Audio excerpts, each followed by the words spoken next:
Good afternoon, everyone. It's a few minutes late. That's per usual. I'm Dwayne Hulett, Kyle Kampmeyer alongside. Kyle's got a fancy shirt on today. Yeah, it looks good, Dwayne. I appreciate the shirt, man. Looks pretty good. So I want to start off by apologizing. I do a lot of live broadcasts, Kyle. I don't do a whole lot of recording. And the Zoom that I had designed and had real intentions of getting done with a bunch of coaches just didn't work out today. So I apologize for that. So we're not going to have as many coaches on. President and coach John Lawler is here. Pat Elder is here from Ridgewood. So we'll have a few coaches, have a whole lot of stuff to talk about. Kyle went over some of this stuff last night on his show. We also have some audio-only versions of things from Joe Murdian from the Illinois 8-Man football fans, which will play as well after each game. So it should be a lot of fun. There's a lot of stuff to talk about, and one of the reasons why we waited till today, and we'll have the president, the man, the myth, the legend on in a few minutes. But one of the reasons why we did that today was spreads out a little bit, allows 8-Man to kind of get its focus and get things going. But it also allows us to look at the games, go in depth, and really take a little time on each one. Yeah, what I like about it, too, is it's going to bring more focus to the I8FA format, the games at hand. On Selection Saturday, it can get easily lost within the IHSA stuff going on. I mean, obviously on our show, we definitely try to forecast and broadcast for the I8FA, but having its own select show here today, obviously we already know the brackets. We can break down the matchups further in depth. It does bring a good look to it. Yeah, and having the president here allows us to talk about the games, and having Coach Elder here allows us to talk about the games, but allows us to talk about other things that allows us to get 8-man football in front of people as we enter the postseason, which, in all honesty, games aside, should be a whole lot of fun going down the stretch. Oh, yeah. I mean, when you take a look at this bracket, I mean, we've seen it for the past 3 years now and going into the 4 seasons since the 2021 season.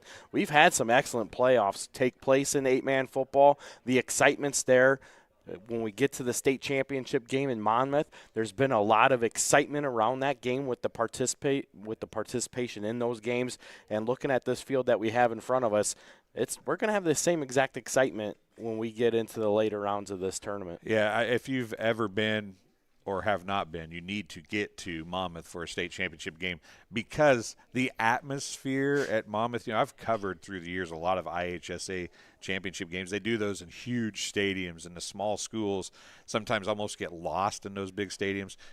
These 8-man teams crowds do not get lost at April Zorn Memorial Stadium. That place is packed, and it's loud, and it's like you're at a Big Ten game or something, because everybody's screaming. There's 2 teams that want to win a football game, and it's almost obnoxiously loud in there sometimes. Well, and it's really cool, too, because you have that wraparound fence on the track on the north end zone there behind the scoreboard, so you get a lot of overlay of people that are standing around down there, too. I remember at last year's state championship game when Amboy was walking, I was like they were walking through a human tunnel to come onto the field. It was crazy to watch all that take place. But the excitement around it, like you said, you get both sides of the field absolutely packed with fans in the stands.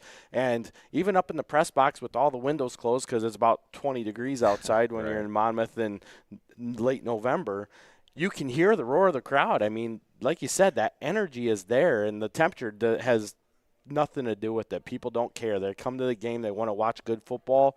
And so far, I8FA has put on a great product of state championship level football over the last 3, 4, 5 years. One of the things when we get Coach Lawler on here, we need to have him put an order in for warm weather on November 22nd. I mean, the first year we did it, it was snowing.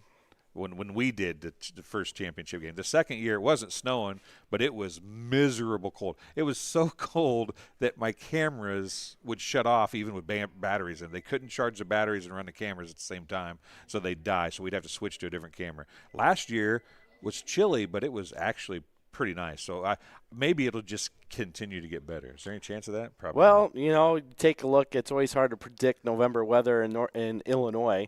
And, right now, the way that the weather has been, I would say that we have a good idea to have a pretty decent night in Monmouth on the 22nd. Well, cold, snowing, hopefully not rain, but cold, snowing, whatever. It'll be great football. We're going to take our first break. We're going to come back with the I8FA president and Alden Hebron coach. I think we kind of forget about that sometimes. He's back at the helm of a football team in I8FA also. Coach Lawler. We'll be back after this. You're watching TSSR Game Time Live, presented by MDH and the I8FA Football Association's playoff show for the first time. Not the way we wanted it, but it's going to be good. I promise. We'll be right back.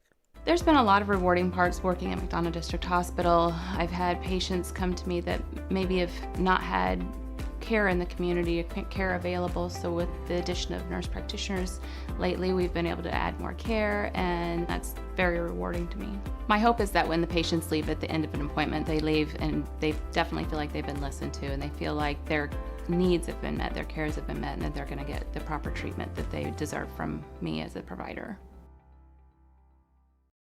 It was the community that really drew me back to Macomb. I'm from a small community, and I'm from a farm family, and ultimately I always wanted to practice in a place like that, and I felt that I had the ability to connect to people who with a similar background from me, and the fact that the staff members at the hospital and the support, all the support staff at the hospital was also focused with the goal of patient care. It felt like it just all came hammered at home for me.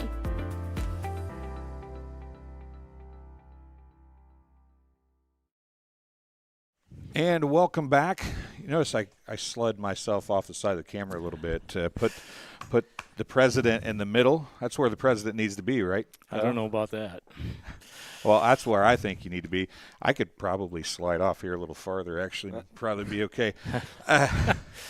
Tell you what, this will be the TSSR's 4th state championship game.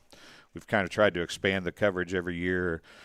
I think we're going to be able to cover all 8 first-round games this year, cover the 4 and the 2, and, of course, the 1. But this thing just gets a little stronger and a little stronger all the time, it feels like. Yeah, I think so. I think this year, looking at these playoff pairings, I think it might be the strongest group we've got yet, honestly. I appreciate all the coverage.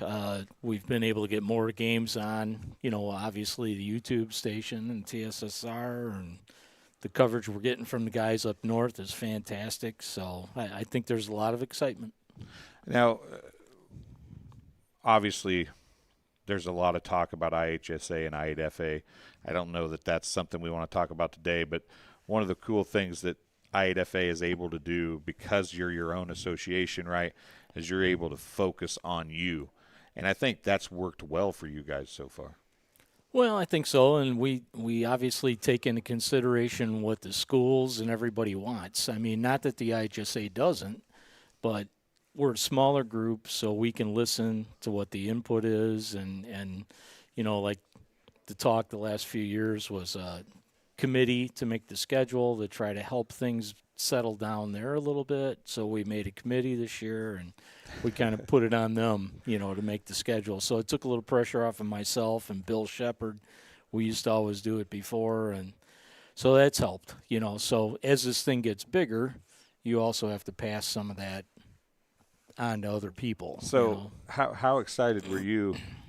Well, disappointed that you lost 2 teams in the West Division, obviously, but how excited were you that, I don't have to worry about that schedule this year? Well, it's it not helps. me that has to do it. We still, I still sat in on the committee meetings, but it's nice when somebody else is working through it. I got enough to do, but no, it was good, and the guys did a really good job. So hopefully we can do it again. We'll probably have to shift things again and go from there, because we're going to have changes again next year. Well, we talked about before we came on, or actually while we were on a little bit, is you're the president, but we kind of sometimes, I think, forget that you're back at the helm of Alden Hebron again. Yeah, I'm coaching again, so I figured I'll be around for a few more years, so I might as well just go ahead and do it. So, yeah, I'm back coaching again, and it's been fun. It's been a good year. We got a really young team, and it's kind of fun getting them back to the playoffs, and I'm starting 4 freshmen on defense, so future looks bright if I can keep them healthy and keep them going in the right direction. You mentioned a little bit, I think Kyle and you were talking about some things, the matchups here in the first round of the playoffs, and obviously in any of the years that I've been covering 8-man, this was the I don't want to say the easiest, but it was the Kyles of the world had the easiest time of saying this is what's going to happen and this is who's going to play who. I mean, for 2 solid weeks for sure, and really even back 3 weeks, pretty much people knew who they were going to be playing in this deal. Yeah, it really has been. I made that comment last night with the guys from Wilt up there, and I told Joe he's had the bracket right for 2 or 3 weeks now, so it was really easy. Things kind of fell where they needed to yesterday, so I wasn't scrambling the last minute trying to rework and going to head-to-heads and things like that. It just all kind of fell into place, but it's a real solid bracket. The matchups are real solid. I think it's probably the strongest playoff pairings we've had yet. Now, playoff pairings. Kyle, there's some other things. I mean, you and I talked before we came on. There's different ways. People do different things to get these pairings. Of course, these are straight up playoff points, and it doesn't matter where you're ranked or anything like that. There are some other ideas floating around, though, that maybe could add some excitement to the pairing show. Yeah, I mean, one of the things I really like about I8FA, and a lot of people like it, is, one, we seed it 1 through 16. So that in itself is a step ahead of where IHSA is right now. There's a lot of people that want the 1 through 32. A couple years ago, it got voted back in, and then 6 months after it got voted back in, it got eliminated due to travel or gas prices, etc. But taking a look at how I8FA does it, a lot of people love that it's seeded 1 through 16 top down, okay? But they also put the emphasis on winning, okay? Unlike IHSA, where it's wins and then playoff points, it's wins and then head-to-head competition, which I know myself, I enjoy that because there has to be a priority of winning games. And it doesn't always matriculate from the playoff points. I mean, we've seen where you can have some high playoff points, play a relatively weaker conference schedule, and then on top of that, you're going to be seated higher than what you really should be. We're seeing that out of some of the CPL schools right now with the IHSA release last night. But what I know some other states have done is Indiana, for example, they do a random draw, and I believe Wisconsin just shifted to that as well, where they do a random draw. And other states, mostly out on the West Coast, they do a selection process using either Cal Preps or Max Preps ratings and grab the top teams from there and then seed them out based off of where they're rated. I like those options. Not saying that we have to go with those options. I know that we are kind of spitballing some other options too, where you take the top 8 teams, you seed those out, or the top 4 teams and seed those out, and then potentially have a random draw. I think we could definitely make it a little bit more exciting. This hasn't always been how I8FA did it, is it, the way it is right now? No, we were talking about it before we came on air, and there was one year where we seeded out, I believe it was the 8, when we jumped to the 16 teams, and we seeded out the top 8, and then we had the random draw for the bottom 8, and it really added a lot of excitement to it. Now, I get it. From a coach's standpoint, you earn that seed. You want to play who you should play, and you're still going to have that home game. But this is something, we can throw it back out there and see. It would add some excitement. I mean, heck, me being a 15 seed, I'd rather go play a 9, or an 8 or a 7 than having to play polo. I do a lot of racing stuff, and there's always rules in racing for qualifying or how you make a heat race or how you do things. And there seem to be that there's one set that really the front of the field likes, and there's another set that the back of the field likes. And sometimes there's a set that kind of is even for everybody. But it seems like no matter what way you do stuff, the thing that I don't know if I'd like the random draw, but would at least offer up an option is there's only 2 games on this list that's not rematches from this year, I think. Yeah. And it would be really neat if you could go through and try to minimize the rematches, at least in the first round of playoffs. Yeah, but then, and I agree with that because I think that's a good experience for the kids. There was a moment here about 3 or 4 weeks ago, I thought maybe we'd be coming down to play Pat down here, and I thought, hey, that, our kids would see somebody different, and that's exciting when you're in the playoffs. But here again, then that travel issue comes up and the cost of that travel and that. That's something, too, we've talked about. Maybe because right now we let our schools keep their playoff money and we don't split it up and we don't pay travel money. But that might be something that maybe down the road, if we keep running this thing, we look at and say, okay, if you got to travel so far, we give you, so much per mileage, out of. Now, as coaches, Coach Elder and yourself, you've been around the 11-man game in IHS. There was a time that the argument was, we want the top 32 seeded so that I don't have to play where I'm from, Carthage and La Harpe Northwestern. We don't want to see La Harpe Northwestern again until we're in the quarters or the semis, right? We pound the heck out of each other. We're two of the best teams in the state, and we're going to see each other in the first or second round. They didn't want that. Same kind of concept, right? I mean, but at the same time, then that just goes back to what you were talking about. Once you add that into the mix, other things become problems, right? Well, and as a coach, yes. As a coach, we want to play where we're seated. As an AD, which both Pat and I are, and talking to administrators, they're like, well, we'd rather play that closer game at home.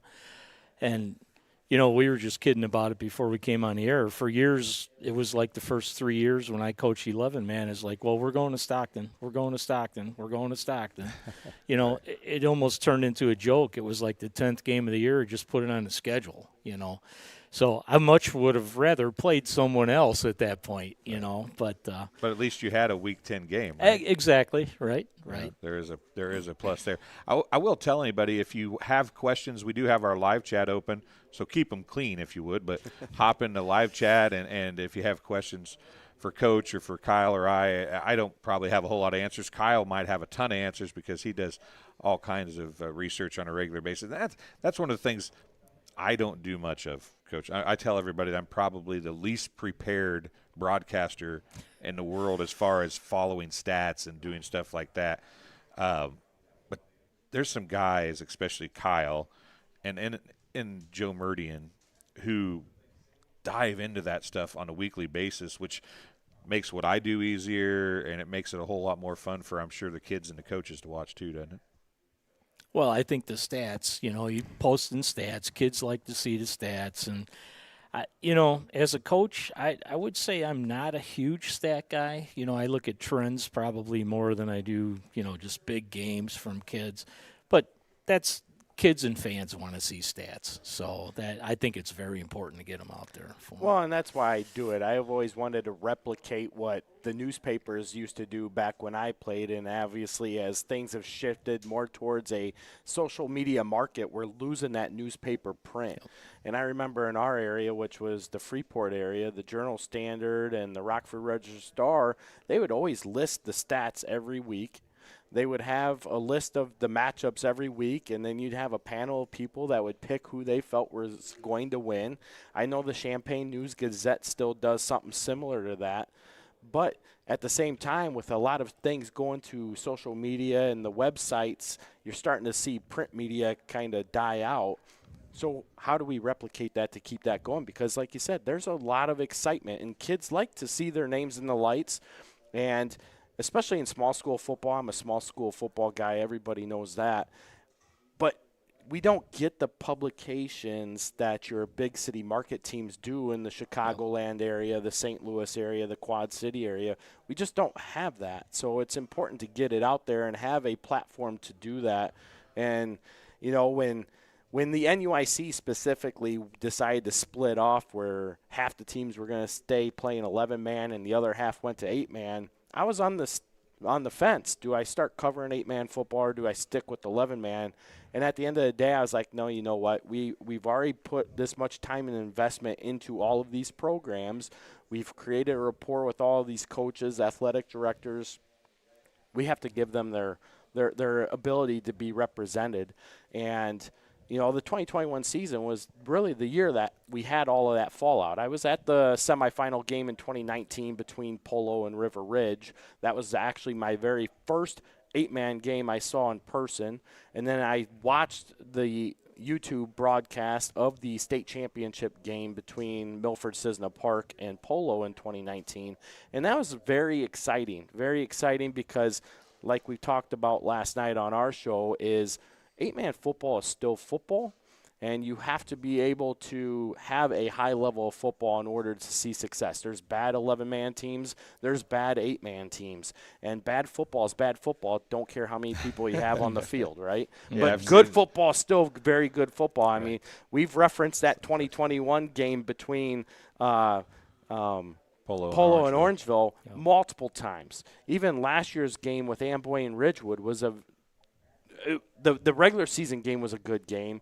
Obviously, things didn't go well in the state championship game for Ridgewood, but the year before that, we all knew West Central was going to be the team that beat Amboy, and it was a better game than I had anticipated as well. But you still get that, and this year watching Amboy and Ridgewood go at it twice.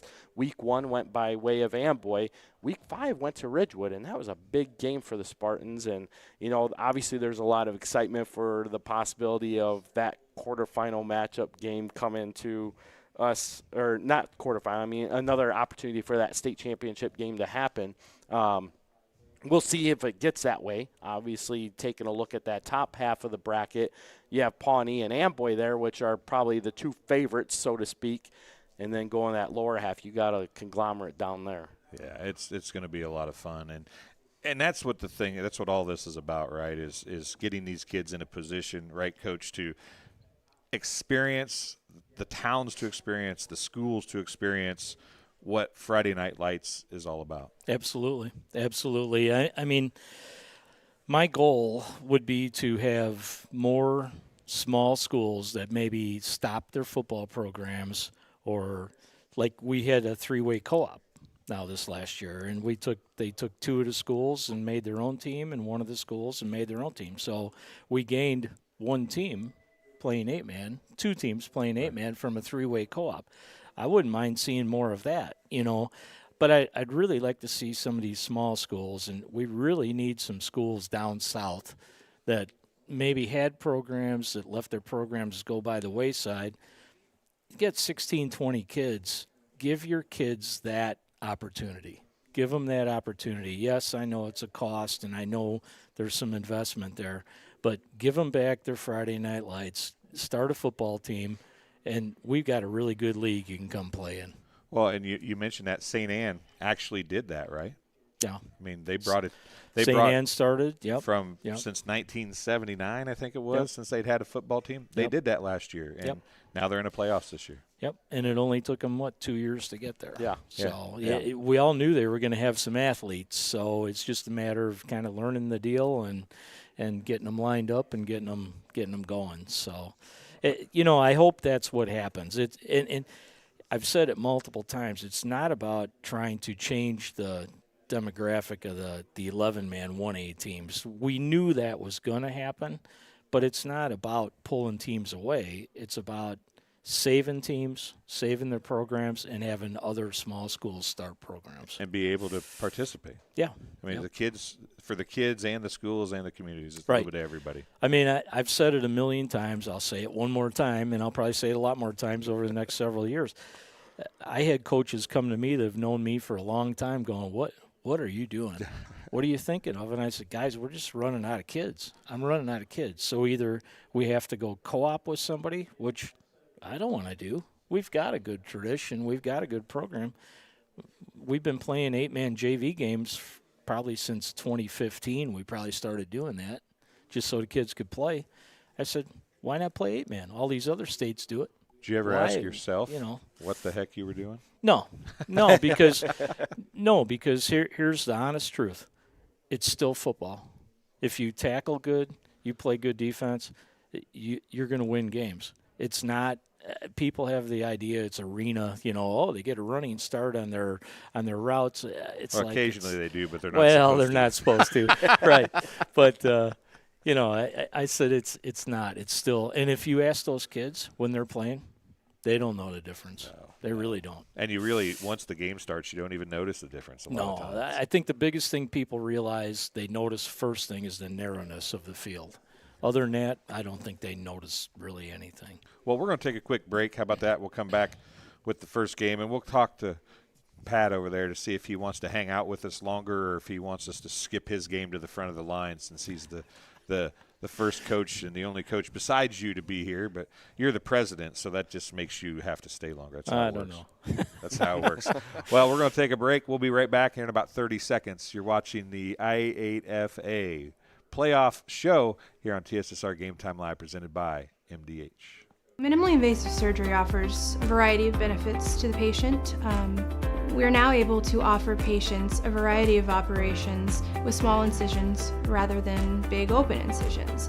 The surgeries that we can do now, minimally invasive, include bariatrics, hernia repair, colorectal surgeries, faster recovery, smaller incisions, faster time back to work.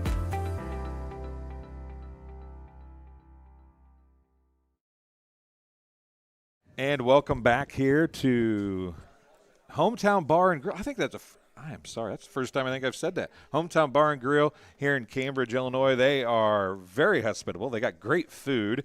I'm a big guy, so obviously I know what good food is. I probably know what bad food is too, for that matter. But hey, make sure if you're coming for a playoff game here to Cambridge, you stop in at the Hometown Bar and Grill. And beautiful downtown Cambridge. It is really a pretty little small town here. Cool little town. Very cool little town. It is a cool little town. We've got a bunch of football. I did have a question here, or a point out. It's Still Football would be a great marketing shirt or memorabilia for this championship game. You got a hat on. You got a hat on. I like it. Should we work on that? Yeah, we might have to work on that. Might have to work on that. It's still football.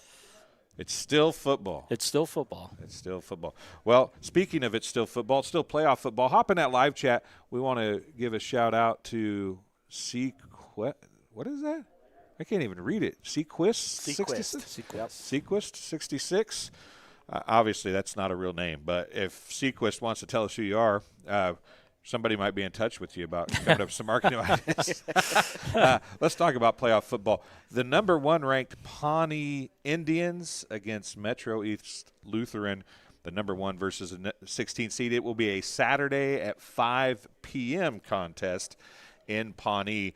And, Coach, 2 teams you have not seen in person this year. I've watched Ponie, play last week on the broadcast and watched the whole game, so that was nice. I mean, they look extremely athletic from what I've seen, and obviously they've got a stud running back. And very athletic. They do open the game up a little bit, which is, not surprising. I have not seen Metro East Lutheran play. I know they're really young, but they've got some kids, and I know they've been developing for a couple of years. So they've had a pretty good year. I think it's good, to see them get this playoff experience, and that I think they're junior heavy. So if they had a pretty good run. If those kids keep working, they could be something to deal with here in the future. Before we turn Kyle loose on all his knowledge. Their Metro East Lutheran is not too different from you. They're building a program, and getting in the playoffs this year just kind of steps them forward probably for what will be an even bigger and better program next year. Yeah, I think that they said that it's the first time they've been in the playoffs here. So with us, and I don't know how long, if they were ever in the 1A playoffs or when the last time was, but yeah, young team. I think, like I said, I think they're junior heavy from looking at their roster. So, yeah, this will be good experience for the kids. Not, here again, any given day, right? I mean, it depends on how healthy you are and everything. Bob kept saying that last night when we were talking, any given day. So, but, good experience for the kids. Hopefully, they can keep building on that. And, yeah, they could have a future down there for sure.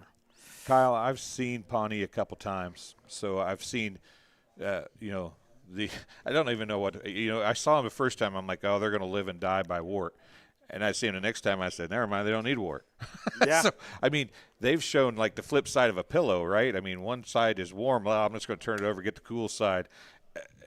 Kind of crazy. It surprised the heck out of me. And I think maybe what Coach is talking about, that made them look a whole lot more competitive when they start playing some of these teams that maybe haven't seen them yet. Oh, yeah. I mean, when you take a look at some of the guys that they have, I mean, obviously everything runs through Carson Ward, or at least so we think. But the quarterback, Caden Ward, has put up some magnificent numbers in more of a run-style offense, but he's throwing for almost 1,000 yards going into Week 9. You have Dakota Coyne, who has been a big-time player, did a lot of good things in the game. I watched them against Martinsville. Eric Bettis did a couple big things in that game. And Bettis is the defensive stalwart. Wart is great too, but Bettis on the edge can lay the leather. I mean, that kid can hit. Yeah, he is. And then you have Ethan Fulton too. I mean, another big play threat there. So when you talk about athleticism, Pawnee definitely has the athleticism. They're the number 1 seed. You know, taking a look at their path, I wouldn't say it's necessarily the easiest path, but it's a pretty good path to get them to a semifinal run potentially. But they're going to have a good matchup here with Metro East Lutheran, a game that I believe they won earlier this year. So it is a rematch game, but I know that Metro East Lutheran wanted to have a rematch with Pawnee. Like, they feel that they can play with Pawnee. And, you know, they're big playmakers. Andrew Adams, the running back, he's ran for over 1,000 yards on the season coming into the playoffs. So it'll be interesting to see how they can manage that, but at least they have the familiarity to make that happen and see what can happen. Like Coach said, any given Saturday, anything can happen. Now, I want to point out something that he said. He said they have, I don't know if it's the easiest route, but maybe one of these. They're the number 1 seed. The way it's set up, ideally they should have the easiest route. They should have. That's the point of getting the number 1 seed, right? Right. Yeah, they should have. I mean, you know, and that's the way a bracket lays it out, but that doesn't necessarily always mean that that's going to happen. You know, the one thing I would say about Pawnee too, and I consider myself a defensive coach, with the amount of weapons they have, that's hard to game plan against because you don't know if they're going to spread you out, sling the ball around, or they're going to hand it to that stud running back. And there's just so much to try to game plan for, and that gives them an advantage. You know? I'm upset because I couldn't get to Zoom to work. Coach Tolley was one of them that was going to be with us today.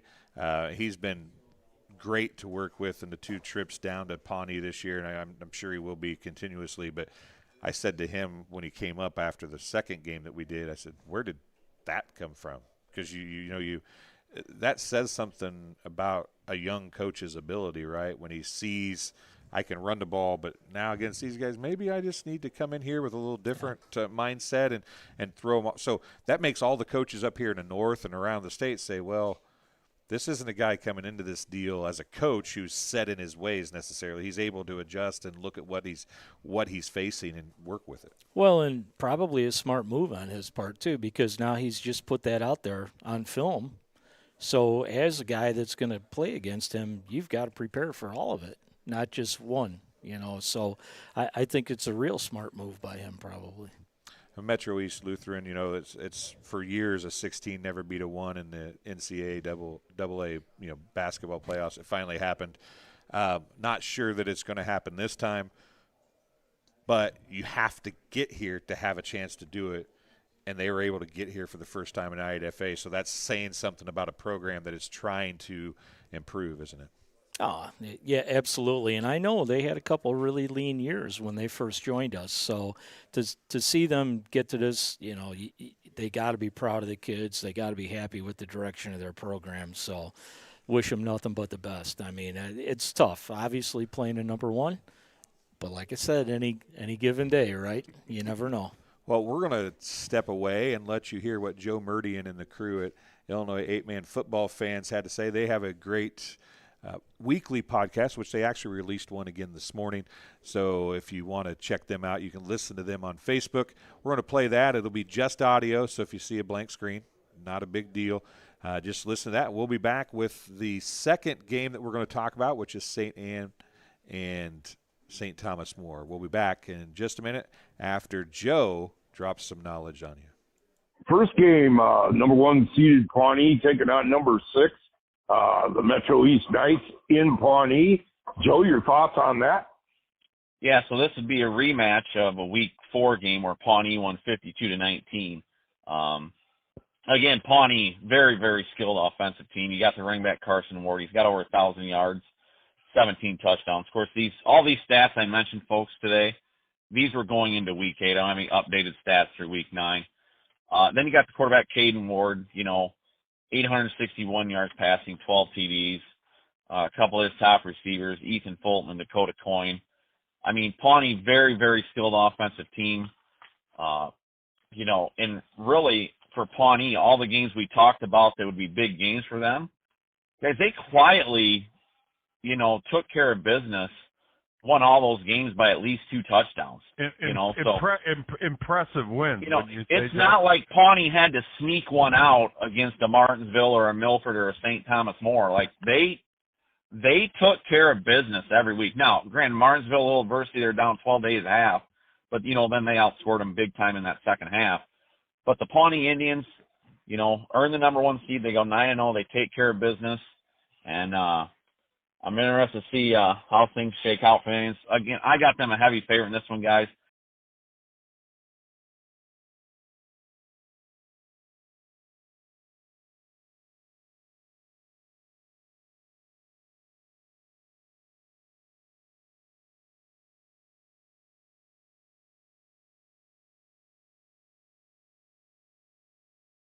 Hey, sorry about that, folks. I was so busy getting the I8FA logo on there, I missed the fact that we ran out of time. Kyle took longer to go to the bathroom. That's what screwed me up. Kyle needed a break, and we had 1 minute and 26 seconds, and I thought that was more than enough time. Well, he just literally sat down. It was a long drive down today. Yeah, it's a long drive. Oh, man. Once again, live chat's open. Hop in if you're just now tuning in and you heard something, what we talked about Pawnee or Joe Murdy talking about Pawnee. Hop into live chat. Tell us your thoughts. Let us know if you have a question for any of us. We'll do our best to answer. The next contest is probably, as I look at the whole thing, the most anticipated one for me, St. Anne and St. Thomas More. I made that comment last night when I was talking with the guys. I think this game could go either direction. Obviously, they're real close. They've split. St. Anne won the game earlier. They won the head-to-head. But I just think this game could go either direction, really. It'll be a physical game. They've both got some athletes. So I think it could go either way. Kyle, I saw St. Anne and South Fork. St. Anne is very physical. They're in your face. St. Thomas More kind of has a history of that as well, I think, and this could be a huge matchup. Well, that's one of the things that I like. I like that in-your-face style football, Obviously, coming from the northwest corner of the state, we believe in power run, and I like that. But at the same time, you have to have discipline with it, and that's what has hampered both of these teams at different times. I mean, we've seen it from STM in the past. Saw it from St. Anne yesterday. 14 penalties for 110 yards. That's a lot of penalties. That's not going to be the kind that gets you a state championship. You're going to have to figure out a way to reel that in. And that's exactly where I'm going. You have to have discipline when you get into the playoffs because it's win or go home. There is no tomorrow. And if you're going to do the stupid things that are going to get you the penalties, you have to be able to be smarter in that realm. And then you have to stay focused, and you can't let the chirping get to you. There's always going to be chirping going on, but one thing you can't do is you can't be going to the opposing team's sidelines. You can't be standing on top of somebody. Not saying that these two teams do that, but at the same time, we've talked about, these teams have had that past. They have to throw that out the window. Now, one of the big things that we saw is we saw a St. Anne team that was 3-6 a season ago turn around and become a 7-2 team this year, and they beat the brakes off of St. Thomas More when they played. It was 31 points. It was 59-28, I believe it was. I mean, that was something that we weren't expecting. I mean, Coach Watson's done a great job at STM. He's had a lot of playmakers with the Boomba boys, and you got Reed Craddock there still as a quarterback, Marty Devaney, Ben Horn. You got some guys there that can definitely make some noise. While St. Anne on the other side of the ball, they have Chris Link, and Chris Link has been an absolute stud across all of I8FA as far as rushing yards is concerned. And this is, to me, is going to be one of those games that's a big game, definitely probably the most marquee matchup that I see in this first round. Well, and Link is a man among boys as far as a running back with his size. That's the, he breaks so many tackles. There's two players for St. Anne, though, that I feel like are probably maybe under the radar a little bit because of Link. Pfeiffer, number one. Yeah. Very good running back, kind of an X-back, occasionally a flanker, whatever. And Gibbs, number 4. He didn't carry the ball much. He did a little bit, but the kid lays the leather defensively. He was big on some hits, which sets a tone, right? And you as a defensive-minded coach, when you can get that big hit, Bettis did that for Pawnee against South Fork early in the game. And that one, when you can lay that big hit on the opposing team, especially if it's somebody that's good on the opposing team, it sets a tone, doesn't it? Well, and especially when you can do it over and over again, right? We as high school coaches, if you can establish the line of scrimmage and put a pounding, sooner or later you're going to wear them down. So you have to have a little patience maybe early in the game, but sooner or later that's going to wear that other team down. So patience, I don't know, is that something, Kyle, that either one of these teams have much of, though. They are go get it, go after you, and you try to shove it down your throat. Whether it be by the air or the run, their goal is to pound it down your throat. Yeah, I mean, when you take a look, I've obviously had more experience watching St. Thomas More than I have St. Anne, obviously because St. Anne's newer to the picture of the scope of things and haven't had the ability to be noticed as much as what St. Thomas More has over the past 4 seasons. But one of the things I do notice about St. Thomas More, and they'll have the ability to run the ball. They have the ability to pass the ball. And sometimes what we've seen them end into their own demise over the course of the playoff seasons and past is they get something going, and then they almost like they change things up to where run's going good, so let's try passing. And then the pass isn't going good, they find themselves getting in trouble. And it's hard. You can't second-guess coaching. The coaching's there for a reason. You think something's going to work, so you're going to go to it. If you're a fan, you second-guess coaching all the time. Yeah, they all do.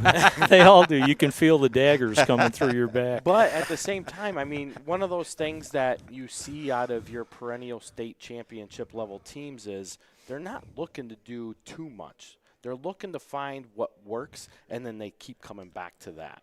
And it almost seems like in the past, St. Thomas More has kind of gotten in their own way. And if they can stay away from that, yeah, they have a team that's going to get up in your face. But they're definitely one of those teams where if you look at it, they're throwing the ball more this year, at least statistically, with Craddock at quarterback. And he's done a phenomenal job. But they're definitely going to have some issues because St. Anne definitely has a lot more. They have a lot of athletes. I shouldn't say more. They have a lot of athletes, and they have that knowledge in their head, hey, we beat you guys by 31 points already. Yeah, but as a coach, and if you have the right kind of team, which I think St. Thomas More probably is, that can be as much of a motivator as a deterrent, right? As far as being that team, well, they beat us, but they should not have beat us, and it's not going to happen again. Oh yeah, I think you use that too, and I'm sure Nathan will use that. I mean, I'm sure that's coming back because they've probably had, the opportunity of this possibly happening in the last 3 weeks. Going, yeah, give us that. So that's why I think it's such a good matchup. It could go either way, and I would be shocked if it's any lopsided at all. I really would be. So that's what Michael Savoy just said. He's talking about the play of Grant Pomeranski at quarterback. He's only he a was junior. good yesterday as well. And I don't know what he threw for yesterday, but he's been able to throw for 8 touchdowns like that going into yesterday's game. He's throwing for right around 500 yards, but he does create a nice subtle break in what they can do to give them a little bit more balance in their attack. But they're definitely a run-first attack, and it's one of those things that I always say, run teams win in November. And the same thing holds true in 8-man football. Yeah, and his thing is I don't know that he's a running back quarterback, but he's enough of a runner that if I fake to Link enough times, he's not Peyton Manning, so he can take off when he needs to, right? And I think that's the thing that Pomeranski kind of brings to the table. The other thing I want to say about St. Thomas More is when Bomba left last year, I think that people thought, well, your Division I running backs leaving, you're not going to be good. You're going to be down a bunch. Maybe they aren't where they wanted to be, but St. Thomas More is still a legitimate contender in this deal. Well, that might have been why they got off to a little bit of a slow start, too. You're trying to replace a kid of that quality, and now they've played into the season. I mean, as a coach, you always want to be improving as the season goes on. And if you kind of look at their schedule and their results, I kind of think they have. So I think that's another reason why I think this game could be a little bit different than the first time around. Well, and that's just it. I mean, like we said last night, this is the big impact game in round one. You don't know who's going to win. For Pawnee, they could be either, if they get past Metro East Lutheran, looking at hosting and or going on the road as the number 1 seed. So you have that in the balance because you have a great matchup here at the 8-9 match. And, of course, this game's going to be played on Friday night at 7 o'clock. So that's going to be even more interesting because you probably get a little bit more eyes on it being a Friday night game, too. Yeah. So this is a 7:30 game. Is this a 7 or a 7:30 game? This is, I think that one's 7:30. This is 7:30? This is 7:30. Oh, okay. All right. This then one is that one's 7:30. Okay. So they're both 7:30. So Friday night at 7:30. It surprises you all that it's Saturday, Friday, Saturday, Friday, Saturday, or Friday, Saturday, Friday, Saturday. I mean, it's completely split up. Did any of these? And you can thank me for sending that email out saying that. we get more games covered if we can get a good split on this. So well, the guys, they did a great job with it. I think I'm going to be at this one. I think the St. Anne, St. Thomas More one is probably the one I'm going to, because it's the farthest from me. So even better for you to travel. Yeah, exactly. We'll have to just double check that time. Yeah, that'll be fine. But we'll and by the way, we're going to have a full bracket on the I8FA Facebook page and on the TSSR page. And before we leave today, I want to figure out something. I got a laser etcher, so I can laser etch some cups or something. We need to figure out a little package and do some sort of a bracket challenge, bracketology thing, and bracket challenge, and give a cup away at the state championship game. If you come to the state championship game and you're the winner, you get this package of something. It's a cool idea. We'll figure that out off air. Kyle, anything else about this game before we hear what Joe had to say? No, let's see what Joe had to say. So here's what Joe Murdian from the Illinois 8-Man Football Fans Facebook page had to say about this contest between St. Anne and St. Thomas. First game, number 1, St. Anne Cardinals hosting St. Thomas More. Joe, your thoughts on that game? Yeah, so this would be another rematch. St. Anne, this kind of game back in week 3, guys, that got our attention was the St. Anne Cardinals. They knocked off St. Thomas More 59-28. Yep. That was a Thursday night game, and at the time, I gotta admit, I didn't even realize that game was being played till I had seen a score on it. I didn't realize it was a Thursday night game, but anyways, St. Anne, of course, the running back Chris Link, he's got over 1,700 yards rushing, over 25 touchdowns, and this is gonna be interesting to see what kind of adjustments Coach Watson for Champaign St. Thomas More makes from that first game. Obviously they had no answer for St. Anne that first time, obviously with them putting up 59 points. But guys, that was the last time Champaign St. Thomas More lost a game was back in week 3 to the Cardinals. They've rolled off 6 in a row. I feel like they've gotten a lot of things figured out since then, the Sabres. Got healthier too. I'm not quite sure yet who I'm picking in this one, but I'm telling you, it's going to be a lot closer than that game back in week 3. And welcome back, Joe Murdian. Kyle, he's kind of like you, man. He knows his 8-man stuff, doesn't he? Oh, I love having Joe come over. we literally have our own little group text message. Obviously, I put out the state rankings that most people use for I8FA. He's one of the guys that's on my panel.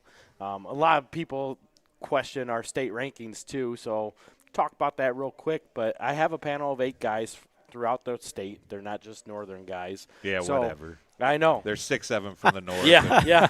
But I like it because we're all small school football guys that all think alike, and at some point or another, we're either following our small school teams, we're getting in chat forums, or doing other things, but we have a lot of collaboration, and it's a lot of fun. So Joe's definitely one of those guys. I've gotten to know him real close. Does obviously the radio broadcast for WLLT out of Dixon for the Polo games, but has covered other games as well. I mean, he's a great dude. Yeah, he was at Ridgewood Amboy. We could talk about that a little bit later. Speaking of Amboy, rematch of 2 seasons ago's state championship game is in round 1 this year. Amboy, the number 4 seed, 8-1, against West Central, the number 13 seed, who is back in the playoffs at 6-3. Well, don't sleep on Amboy. That's all I can say. I said it last night. They'll be ready. Their defense is outstanding. Great team. I'll give that man over there, Pat, a little credit. What a great game plan, that second game. I mean, when I watched that whole thing in entirety a couple of times, actually.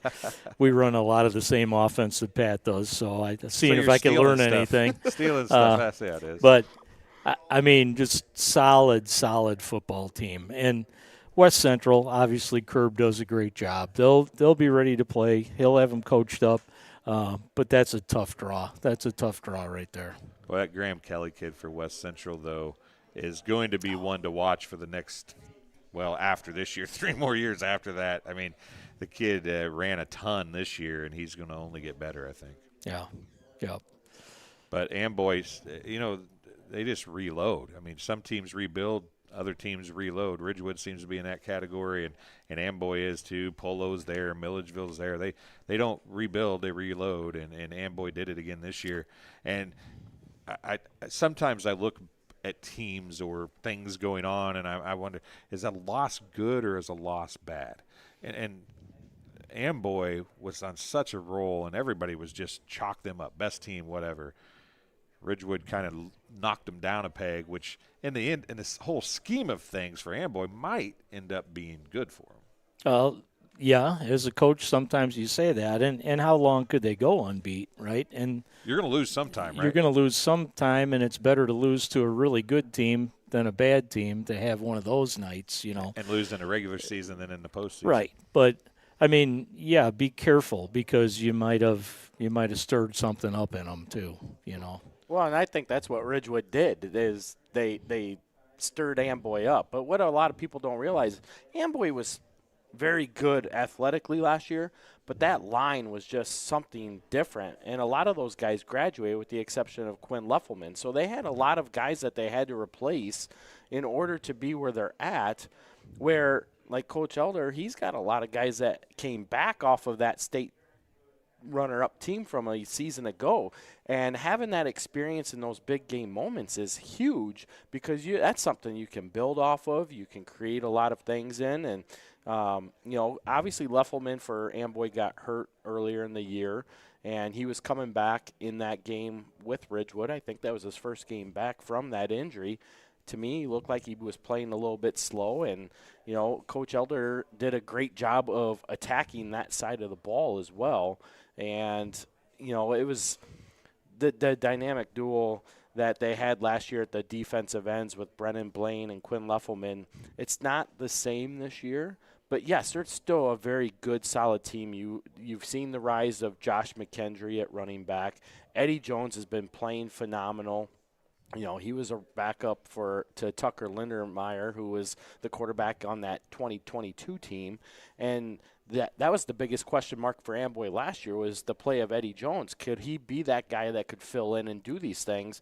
And here he is as in his junior year, and he's taken control a lot. And it's really helped put the Clippers in another good spot. But, yeah, I definitely think that Ridgewood woke up the giant, so to speak. But, I think when you look at the top 4 ranked teams in I8FA between Milledgeville, Amboy, Ridgewood, and Polo, and you can even throw number 5 ranked Pawnee in there, grab a rabbit out of the hat, and you could have your state champion out of there. Let's note from what Kyle said there, ranked, not seeded. Correct. Right. Ranked teams, not seeded teams. So here's that we have not talked about, and this is the first time it's really shown up for both of these teams is playing the same team twice. West Central got on the lucky side of that maybe. They played Galva and they played BPC twice. Yep. BPC, who ended up having a lot of injuries, and Galva, who ended up going winless on the season. Doesn't get you many playoff points. I kind of laughed a little when West Central, I think, was 5-0. They only had 6 playoff points. Yeah. So, I mean, it was, that's a completely different road to get there. Amboy and Ridgewood, these seedings are completely different probably if Ridgewood and Amboy don't play a second time. Oh, it definitely would have changed it. Yeah, for sure. This is not the same. No, yeah. And Ridgewood's chance to show them that they could beat them probably has to obviously come into playoffs at that point. Yeah. So being in the West Division changes, and those teams playing each other twice, and the ones that were the top teams in that division playing each other twice and splitting, I think really just changed all these seedings down in a row. Well, and having the team drop out was not an ideal situation, but I give the guys credit. We adjusted. We got everybody to 9 games, and we made it work. So. Yeah, and I'm not saying there's anything maybe even better you could have done, but just that's something that can't be overlooked. Oh, I think. absolutely. For these West Division teams, there's so many good teams. And BPC and West Prairie, BPC had to play Amboy twice, and they played West Central twice. So West Central finishes 6-3. And Amboy 8-1. West Prairie had to play Ridgewood twice, and Peoria Heights twice back-to-back. So they get 2 of them. They lose 2 of them. West Prairie at one point probably the best 0-6 team I've ever seen. Yeah. In all honesty. Yes. I mean, and they show what they did to Peoria Heights the second time they played them, 64-6 or whatever it was. I mean, that's a team that in another division – is fighting for a playoff spot and not having to play Ridgewood twice, maybe only playing them once, and you know what I'm saying? I mean, that the teams that got to play the easy teams twice, maybe they're looking back and they're on whatever, but the teams that played the Ridgewoods and the Amboys and the Flanagans twice, right? They're thinking, man, what did I do to deserve this, right? But that's just how the cookie crumbles, so to speak.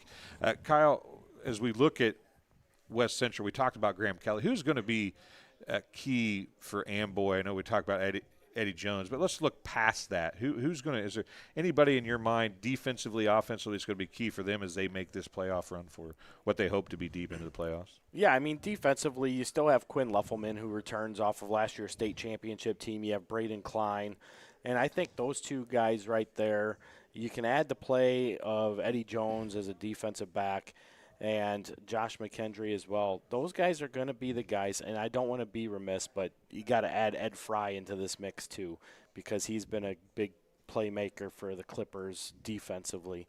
And I think that when you take a look at what Amboy can do, they're a physical team. They're going to be focused on the run. They're going to dump the pass here and there. And when you really take a look at how they throw the ball, they don't throw the ball often, but they're very efficient when they do. I mean, you take a look at Eddie Jones' stats. He's only thrown for 702 yards going into that Week 9 matchup. He's thrown 10 touchdowns to 3 interceptions at a almost 68% clip. So they're very effective in how they do that. And then you got to take a look at where they're located compared to the rest of their division. I mean, obviously Flanigan's a little bit further east, but they had to put on some mileage this year getting in that travel into that new alignment of that West Division. So does that take a toll? It doesn't necessarily take a toll. Me personally, I like long bus trips, but at the same token, you have to be in the minority. I think you're the minority. Yeah. I know. We'll ask Coach Elder what he thinks about long bus trips when he comes on here too. But I think that's the time where you build that team camaraderie and you actually create a lot of memories when you get on those long bus trips. And I know that a lot of people have issues with that, but me personally, those are like the greatest memories I have of playing high school football. Right. Well, Joe was able to give us something on that, and Patrick McPherson and the crew. So we'll take a step-away break for game number 3 and let you hear what Joe had to say about the 3rd game here this weekend. St. Anne Cardinals hosting. Next up in the bracket, the Amboy Clippers, who were the number 4 seed, are playing a game against the West Central Heat. And, of course, that is a matchup of 2 former I8FA champions. And, Joe, your thoughts on that game? Yeah, so as I mentioned on our show last night, the last two 8-man state champs here playing in the first round, so it's kind of interesting. But Amboy, these two teams met just 2 weeks ago in Week 8. Amboy won that one easily, 50-8. So Jason Kirby, West Central, is a great coach. I just don't know if he's gonna be able to figure out anything to stop the Clippers in this one. I don't know, guys. I really love the draw here for Amboy to go a long ways in this thing. Defending state champs. The coaches have been there the last 2 years. Eddie Jones, Quinn Leffelman. These guys have played down in Monmouth the last 2 years. Amboy's got the experience. I think they're going to make a deep run. I don't think they'll have much trouble in this first-round matchup with West Central. Bob? Joe, as a observer and a more astute observer than myself, you've been around these teams for a long time. But do you think, I'm thinking back to Amboy losing the state championship and then basically walking through everything last year, but I don't know if that translates to the current team or the program or how do you feel about that? You've been around it more than me. Well, like I said, Amboy's, like Quinn Leffelman, Amboy's fullback, defensive. I mean, he started both ways. He started both ways in the last two state championship games. I mean, not many other teams have somebody that can say that. So Eddie Jones was the starting quarterback in the championship game last year. So, these guys got the experience. I'm just saying the playoff experience in general means so much. You got a West Central team that missed the playoffs last year. So, I think the experience pays off. Amboy is just an absolutely great coaching staff. They're going to be a really tough out in this. And welcome back. Here is, well, guys, we're here to game number 4, right? So yep. Martinsville and Milford, Cissna Park. Martinsville kind of sees themselves in a position where they can make a run again, and they've been able to do that. They're only lost to Ponie in a game that they played with some injuries. You were able to watch that on TSSR Game Time Live, presented by MDH. So you can go back and watch that game. But they played a half, and I think just like you said, they kind of wore down a little bit. That game may be a game that's different if they ever match up again down the road. But they've also recently seen Milford as well. Yeah, and I think here again, I know it's a 5-12, but I made the comment last night, and I thought about it overnight, and I still think this 5-12 matchup is probably a really close game. I know Clint, Coach Schwartz down at Milford, and he'll come up with something. It's playoff time. They always play tough, and he'll come up with something. And this will be a competitive game, I think. Yeah, and you look at teams that have played each other recently. You look at the game that Peoria Heights and West Prairie, not playoff teams. It was 30-28 the first time, 64-6 the second time. Right. Just because a couple weeks ago you beat a team by 20, 10, 40, whatever it may be, doesn't mean it's going to be the same thing the next time around. New season, truly, And there again, we're back to any given day, how healthy are you? Has this team got kids hurt this time and now the other team's healthier? It has a lot to do with it. Kyle, I know that you've been able to keep up with these teams a little bit, at least in the stat department. Martinsville, you came into the game against Ponie, and everybody was like, they're just going to pound the ball. They're going to pound the ball. And then suddenly they're out throwing the ball like Ponie was throwing the ball. I mean, you look at a team and you expect things, and they've proven that they can do those things, but doesn't mean they're always going to do those things at a given time. Well, I think they were trying to get the run game going with Adam Parcell, and rightfully so. I mean, the kid has almost 1,000 yards rushing on the season going into Week 9, leads their team with the 12 touchdowns as well.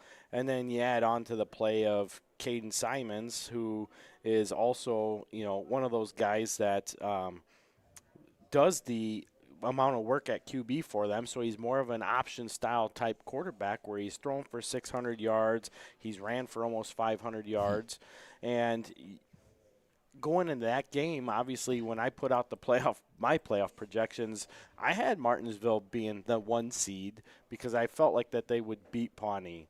And, it was a 12-8 game at halftime, and then Pawnee came out in that second half and said enough's enough, and they just point out it was 12-8 Martinsville, not 12-8 yes, Pawnee. Correct. Yes. So Martinsville was doing the thing in the first half. It just kind of fell apart on them in the second half. But now looking on the other side of the ball with Milford Cisna Park, obviously Coach Schwartz is like one of the godfathers of 8-man football in the state of Illinois, right? He went to 2 state two state championship games. Yeah, he went back-to-back years in 18 and 19, and then there's a reason why they're a team I always look at, because when you have that pedigree, it doesn't matter what your record is. It doesn't matter where you're seated. You already have that experience to build off of. And here's the thing with MCP. They only have 2 seniors this year. And one of them is Caleb Cloutier, who's one of their best players. And then you got Dirks Newcomb at quarterback, who has definitely been a big improved player for the Bearcats. And I think that when you take a look at here's another matchup that we have that's a repeat matchup that went in the way of Martinsville big time, all right? But I think this could be a playoff game that is going to drive that score down. I think they combined for like 80 points in that game. I don't think you're going to see that high of a score this time around because they're going to be better prepared for each other. And like you said, MCP at a 12 seed, I would not overlook that, and I doubt that Coach Baird is looking over that, but this is going to be a heck of a matchup here, and I wouldn't be surprised to see if you get that 12 seed upset, but I definitely feel that Martinsville is the favorite in this matchup. Well, one of the things he mentioned, Coach, and you're from a small school, and you built a program. When you took over at Alden Hebron, the football program was not the greatest. You built that program. The small school programs, and I'm talking 11-man before you became 8-man, but right. Good small school programs are built on a foundation of fundamentals, and taking the kids you have and teaching them the fundamentals they need to be successful at the job you need them to do. And obviously Milford Cisna Park has got that accomplished. They're there every year towards the top of the list, right? So you probably more so than a lot of people can appreciate that and understand how that happened. Oh, absolutely. They're exactly the same size as us. I think their enrollment's listed as 99 too. Consistency, I would say, is the key. Kids have to know year after year what the off-season program is, what is expected of them. I wouldn't say a system as far as like offense or defense is a key, because we've changed what we run multiple times over the years. I think as a coach you have to be flexible with looking at your talent and going, hey, we're not going to be able to do that next year. We're going to have to teach them something else. And we've done that. Martinsville, I don't know if they've changed that much what they do, but I think the consistency, the off-season programs, the kids know this is what it takes to win year after year. I think that's a huge key. Yeah, and I go back to, and I've said it even here right now, but fundamentals, you can change what you do if your kids are taught the basic fundamentals of blocking, catching, throwing, how to run a football, how to carry the football. It doesn't matter if you're, how to catch the football with your hand. Those basic fundamentals are what allow you to take those same kids and change things even midstream sometimes if you have to, right? Because they've got the basic fundamentals. Now I just have to change. Instead of doing this, we're doing this. Right. But you know how to do it. Right. No, I would agree with that. You obviously can't be changing on a weekly basis. That will get you nowhere.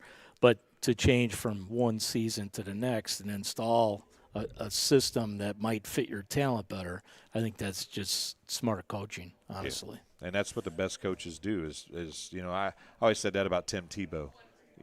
He won in everything he did, but he wasn't good enough, in the NFL. But he won in the NFL, but no coaches wanted to coach the way he needed to play. Right. But he still won games. Yep.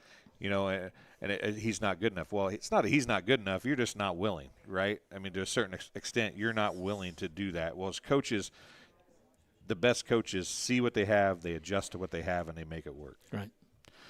So anything you want to add for this Martinsville-Milford CP game? You got this one covered? Oh, we will be there one way or another. Good, because I think this is going to be another big highlight game to make sure that there's a lot of coverage on it. Yeah, we're going to I do believe we'll be able to get all – these Friday night games are killing me. The distance is – this St. Anne's like 3.5 hours. Martinsville's 4 hours. Suddenly West Carroll looks close. I mean, Polo is a short jaunt. Ridgewood is – heck, I could walk to Ridgewood in comparison to what these other ones are like. But, I think we got them all covered. Should be able to get them all good and go and split them up. And then we have an 11-man game on Saturday as well. So we'll have 9 playoff games this weekend. Yeah, busy. Well, let's see what Joe had to say. What do you think about the Martinsville-Milford 12-5 matchup? We'll be right back after you hear from Joe. Next up in the bracket, the Amboy Clippers. Joe, your thought on the Martinsville-Milford game? Yeah, again, a rematch from Week 8 just 2 weeks ago. Again, Martinsville won 50-30. Again, guys, I'm going to pick Martinsville in this one. I think it's going to be a lot closer, though, than that Week 8 game. I think this will only maybe be a touchdown, maybe 2 at the most. Again, though, if I saw that Milford won this thing, I wouldn't be surprised. But Martinsville got a real nice running back in Adam Parcel, 815 yards, 12 touchdowns. Also got the quarterback Caden Simmons. He gets it done rushing and passing as well. So, Martinsville, their only loss was to Ponie, and they were in that game for a whole half. So, Coach Swartz, though, Milford System Park, they're always in the playoffs every year. This isn't a new thing for Coach Swartz and his staff. So, I think a former I8FA state champion in Milford System Park. Yeah, I think Coach Swartz might have something up his sleeve. And, if Coach Swartz was looking at my projections, maybe he had an idea that this game would happen. Maybe he kept something up his sleeve for the first round game and didn't do anything in Week 8. I'm just saying it's a possibility, guys. And welcome back as we move to the bottom half of the bracket. That doesn't mean they're worse teams. Well, I guess by seeds it does mean they're worse teams. But there's just as many good teams at the bottom of this thing as there were at the top. Game number 1 of the Final Four, Game 5, is Polo at somebody at Polo. Who is that? Alden, Hebron? Who are those guys? The Giants. The Giants. For some reason you're wearing a Giants jersey, or Polo over here. You know a little bit about this team, both teams. You've seen them both. You coach one of them. I guess this is where we talked earlier. That draw would have made you feel good, or would you? Or are you happy? You know. I would have took my chances in the draw. Yeah, I would have. Yeah, no, I mean obviously we were there earlier in the year, and they put it to us pretty good. They're extremely good football team. I mean they play. I would say Polo, Ridgewood, Amboy, the top 3 defenses in the state that I've seen play, and they're hard. I gave our kids, somehow as a 5 and 4 or 15 seed, you got to give them some hope, right? So, hey, we were one of 3 teams that scored on their starters. So that's one thing, okay? And we were a little shorthanded. We've got a couple kids back. We're a little bit healthier than we were at that time, and I know they're a little bit banged up. So as a coach, you got to find something, to give your kids a little bit to build on. So we're, I'm proud of our guys. We got 4 seniors. They've gone through some rough times. Obviously, we haven't had too good success the last few years. Got a lot of young kids playing, but I'm proud the seniors are getting to experience this. This is going to be a great experience for our young kids, and we'll go give them a shot. And a lot of people have looked at this freshman class of yours at the beginning of the year. They're like, all right, don't sleep on the Giants. Don't sleep on the Giants. There's a bunch of freshmen, and they were really good. Hard to be really good at a varsity level with a bunch of freshmen, but you figured out a way to be in the top half, which has to make you feel pretty good. Well, some of them are having to grow up awful quick, but this is the difference. I think this is a little bit of the difference between 11-man and 8-man. you can get away with plugging in a freshman or two and not say hide them, actually, because a couple of them are my better players, I'll be honest with you. But you can get away with that, whereas to do that in a highly competitive 11-man situation, you can only hide so many, you know. Coach Elston was going to be on the show. He was one of them that we couldn't get the Zoom to work for, and I apologize for that because he's always such a great interview. But there's two really great 8-man minds on the field with you coaching one side, him coaching the other. He's really taken to this deal and making that Polo program really, really good. He is, and they're really balanced. So, you know, I know they line up and they want to run the ball down your throat. But the minute you load the box and stop that, they're going over the top of you. So, yeah, as now you got to figure out how to stop that, right? You stop one, then you can't stop the other. You stop the other, you can't stop that. So, yeah, we got our hands full. There's no question. But, you know, I tell my kids, look at that program. That's where we want to get back to. So when, you know, a couple next years here, we can line up and go, yeah, we are coming to town and we will compete with you, you know. So, well, like I said, we'll give it a shot. I'm proud of what we've done with this team this year, and we'll go try to give them a game and at least be respectable. We'll let Kyle get in here, but one of the things that kind of came to mind when you said that was you said that they pound the ball at you, you load the box, and they go over the top. The problem with Polo is you stop the run, they go over the top. So they either run for 50-yard runs or they throw for 50-yard runs, or you figure out a way to slow them down, but you only slow them down so then they run 5 yards a carry. Right? So they just even if you can't seem to stop them, you just slow them down a little bit. And they're very patient. Okay, yeah, I think I made the comment about Pat being a very patient coach when they played Amboy, and maybe you run the ball and you get 2 yards, and you run the ball and you get 2 yards, and you run it again and you get 3. You're still short, and he'll run it again, you know, and then you might load the box and stop him, and all of a sudden it's 2nd and 4 and he's going over your head, you know. Right. So I think the better coaches know and they can handle that, where other coaches might panic and go, oh, we got to throw, or we got to do this, or we got to run a reverse, you know. Now, I'm not saying we won't show up with something. I mean, we're going to throw the kitchen sink at them to try to score a few points, but you know, they're very patient. So when you think you got them stopped, you probably really don't. Well, part of the thing, Kyle, you can talk about this. You're a former high school player, and you've seen some great teams through the years. Is the best teams don't have a 5,000 page playbook. They might have 11 plays or 12 plays, and they just run them perfectly. And you might stop them, like you said, 5 times in a row or 3 times in a row, but they're going to keep doing it until you don't stop it, because if I run it right, I'm going to get it blocked and you're going to mess up and I'm going to go for 6.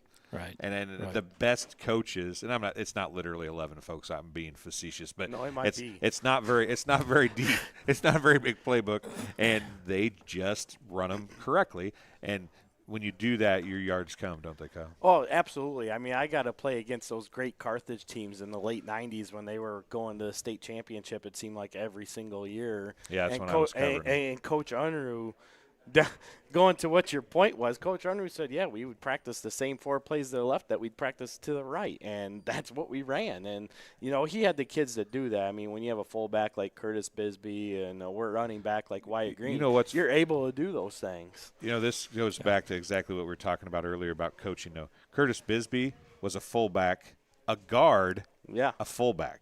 Mm-hmm. And one of the best fullbacks in the state his senior year. He was a guard the year before. Yeah, that's when I played him. He was the right guard the year that we played him. So, you know, that goes to teaching the kids fundamentals and knowing, hey, I might need you for this job this year, but next year you're going to be doing something else. Well, I tell the kids at Alden Hebron, the minute they come in as freshmen, even our middle school program, you're going to learn 6 different positions by the time you're done playing here, because you're going to outgrow what you're doing now, or you're going to switch, and you might be a lineman this year, and you're that chubby little fat freshman, and by your senior year, you might be our stud running back. So, yeah, it never happened to me.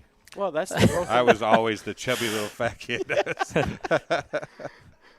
But that's the growth and maturity that you do see. I right. mean, we hear the same things in 11-man football up north with like Forest. And you take a look at them, they're like, well, where do they grow these kids? Well, they get the fat kids off the potato chips, and all of a sudden they're in the weight room, and they're monsters, right? And I think if you can do that with any kid, you get them bought into the weight room. I say it all the time. The weight room is really the differentiator in anything that you want to do, and you have to get out there. You got to get them working. And you know what I see out of Polo is they do that as well, and they're very good at it. And taking a look at this game, I mean, we're talking about Logan Nelson and Wyatt Plackno on the offensive and defensive lines that go 305, 250. And, I mean, Plackno at defensive tackle, I mean, he is just a beast. I mean, you can't run through him. You have to be able to hope you can sustain him or run around him. And you're not supposed to – big players aren't supposed to be useful in 8-man. Yeah, well, that's not true. I can tell you that. That's not true at all. So. I heard that on numerous occasions. Oh, the big kid isn't useful anymore. No, the big kid is not useful anymore. Not the case. Not true. Solto gone. Doesn't seem to have slowed down Polo much. Well, you have this kid named Gus Mumford who kind of is their do-it-all everything. And if you remember from the 21 team, his brother Tucker Mumford – it was in the same capacity. Tucker's out playing at Wartburg College now, but Gus has definitely stepped in that role. He's been able to play quarterback, and, you know, that's one of the things that we always talked about up north was boring football. Everybody calls it boring football. It's power run football, 3 yards in a cloud of dust, and Coach Alston took his ability to take that power run game, that wishbone style offense, that wing T style offense, and incorporate it into the 8-man game. And now he's almost like running a Veer style offense with Mumford at quarterback. And then you have Noah Dewey and JT Stevenson also helping to get the ball. But I mean, a lot of things run through Mumford. And then, you know, when you take a look at an offense that runs primarily through the quarterback, you're like, oh, that's easy to stop. Well, it's not always the case, especially when you have good backup players or co-hosts, I should say, not backups, but co-players in the level that Dewey and Stevenson can play in and help get that offense moving. Is he giving you nightmares already, just talking like that? No, because I've already had them all. You know, this is nothing new. But I will say, he said, brought up boring football. Boring football wins, though. I mean, honestly, and I know it's not, you know, kids want to throw the ball around and do all that, but I think even with our guys this year, we haven't thrown the ball as much as we were the past couple of years. And I said, let me ask you, would you rather throw the ball around and keep losing, or do you want to run the ball 40, 50 times a game and win? And they've figured out they'd rather win. Well, and that's just it. I was one of those guys. I all through junior high, I was a lineman. I played right guard. Got into my high school years, they moved me to fullback. Junior year, they moved me to tight end. And then senior year, they put me on the offensive line at center. So me personally, I don't care how we do it. I want to win that game. Yeah. Right. Yeah. And if it means we're running the ball to win the game, obviously that's the key to success. I mean, you take a look at Class 1A and 2A over the last 15 years, 25 of those 30 state champions are power run style teams. So that's why I say you got to run the ball to win. What do you say we see if what Joe has to say? I know they talked to you, so they were nice to you last night. Yeah, they might have been not so nice. Yeah, no. they might. Who knows? Yeah. You know, I doubt it, but you never know what Joe and the crew have to say. So we'll step aside, let you hear from the crew from the Illinois 8-man football fans. We'll be back in just a minute or so. Joe, your thought on where the Polo Marcos, the number 2 seed, will host the Alden Hebron Giants. You know, again, I feel like Alden Hebron's kind of like a team I mentioned with Edwardsville Metro East. You know, you heard Coach Lauder last night. He said we start 4 freshmen. You know, so for them just to get into the playoffs, you know, I believe their quarterback's only a junior. You know, Alden Hebron for the next few years is going to be, you know, this is a building block year for them, you know. Them coming to Polo, seeing how a traditional power 8-man football like the Polo Marcos handles a playoff game, you know. Polo a heavy favorite in this one, guys. They're just too good defensively, you know.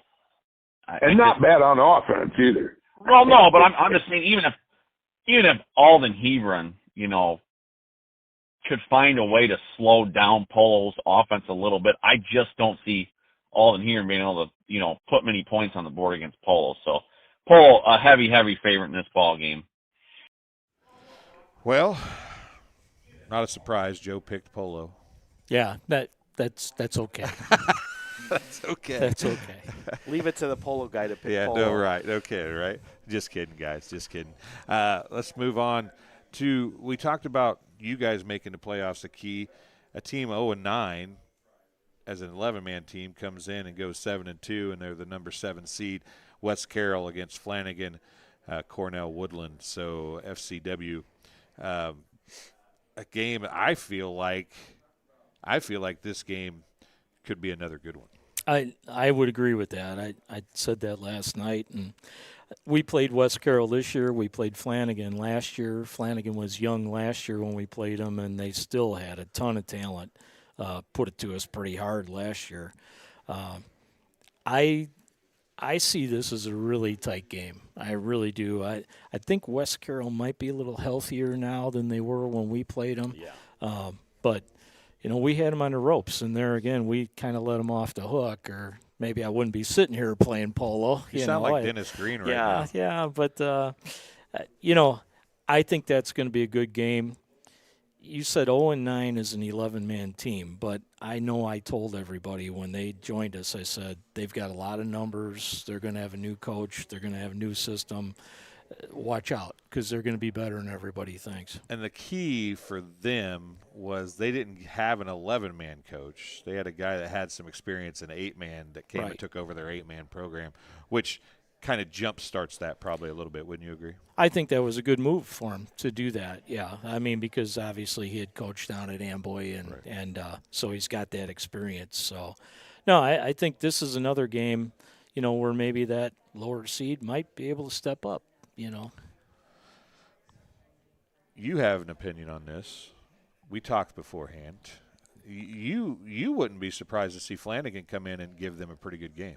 No, I do. I mean, I've said it all season long, if you've listened to any part of my podcast, that I felt like the West Division out of all 4 divisions has been the toughest division assembled, and you could kind of see that when before the season even started, just by the teams that were situated into that West Division.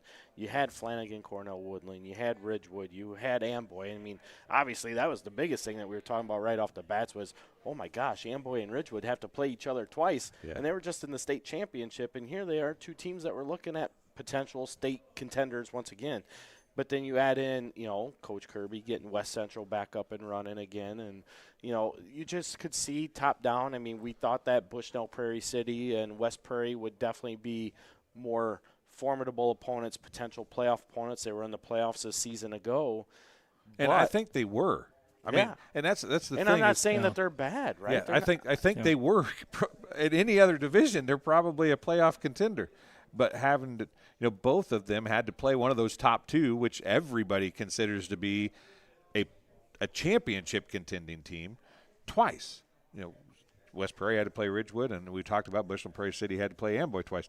Yeah, that just puts you behind the 8 ball right off the bat. Right. So those 2 teams in other divisions are probably battling for a playoff spot. And I'm not saying that because we cover them. I mean, everybody knows me down there, knows that I would say the truth. I mean, if I thought they were horrible, I'd say they were horrible. But literally, I saw West Prairie Southeastern when they lost to West Central, and they lost by 2 or 6 to West Central, whatever it was, and had ample opportunities to beat West Central and just couldn't capitalize. They had a game-tying touchdown called back on a hold.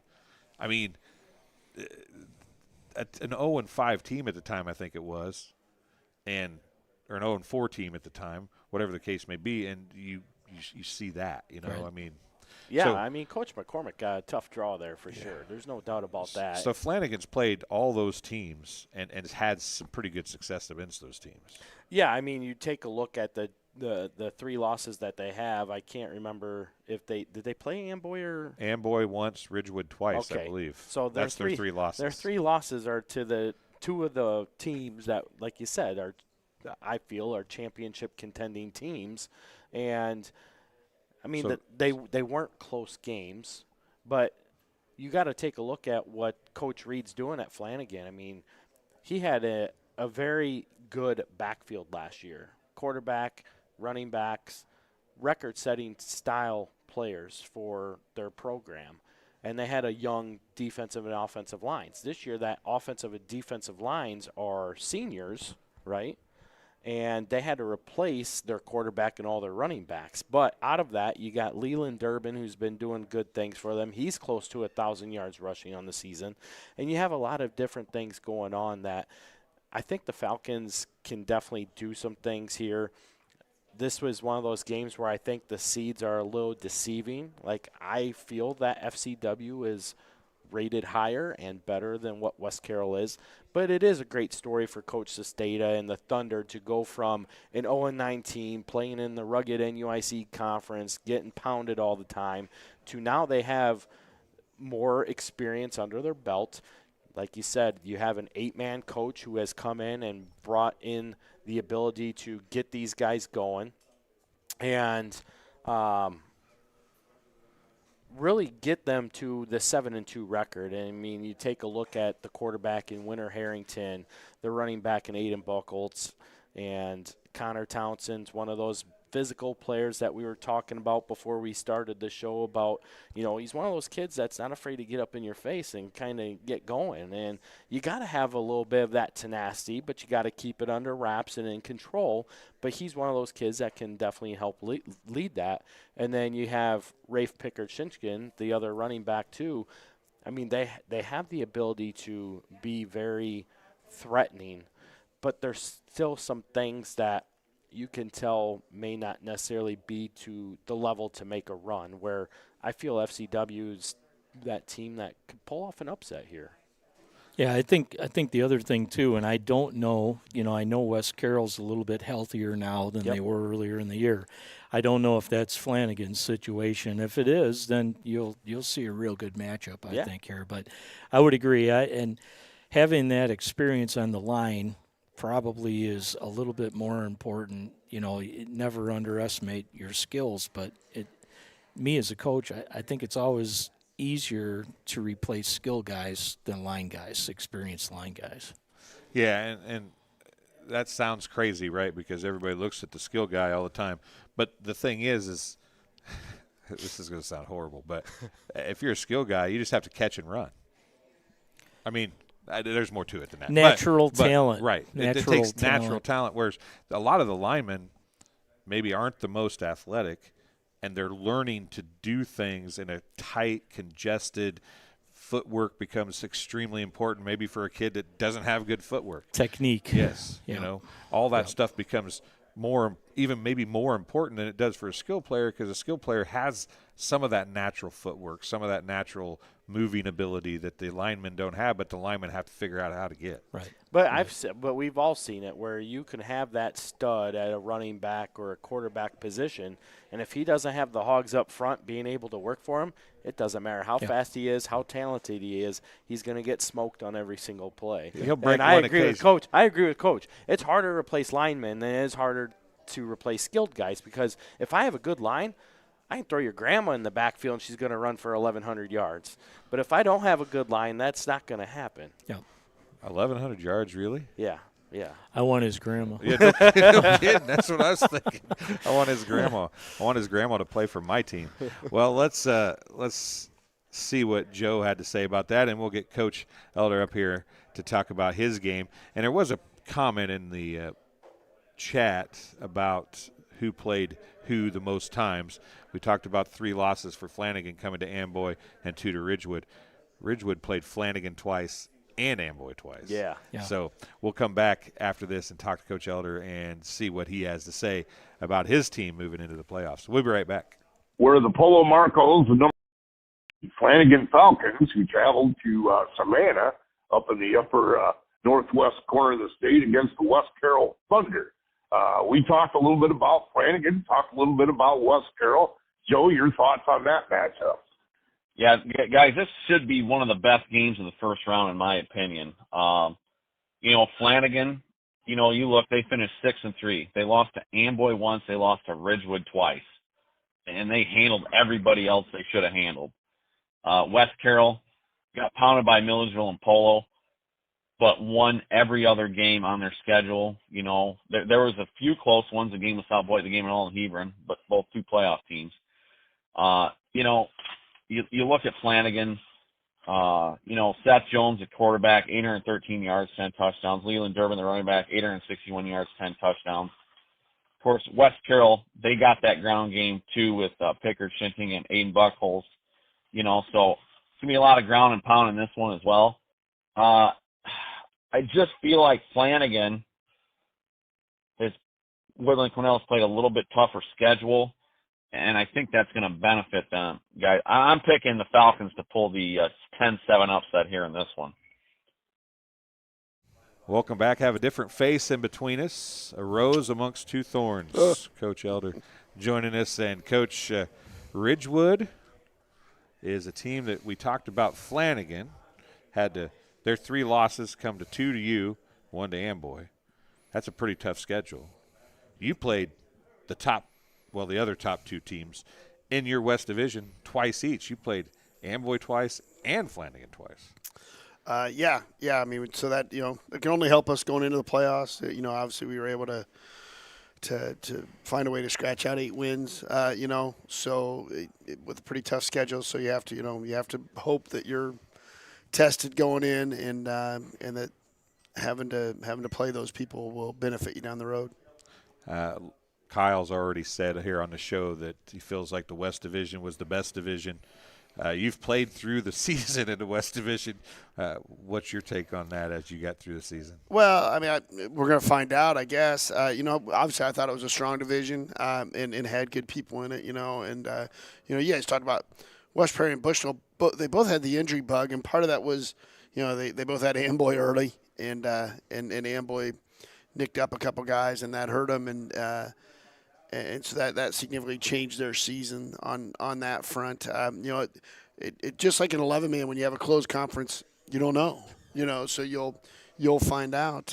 You know, with us and Amboy being in our division, and the fact that we were both in the championship game last year, I think some people drew some conclusions about that. But you know, you guys have talked about it. You know, Milledgeville and Polo are strong every year, and obviously that division was strong. And I've actually got to see Ponie just by schedule.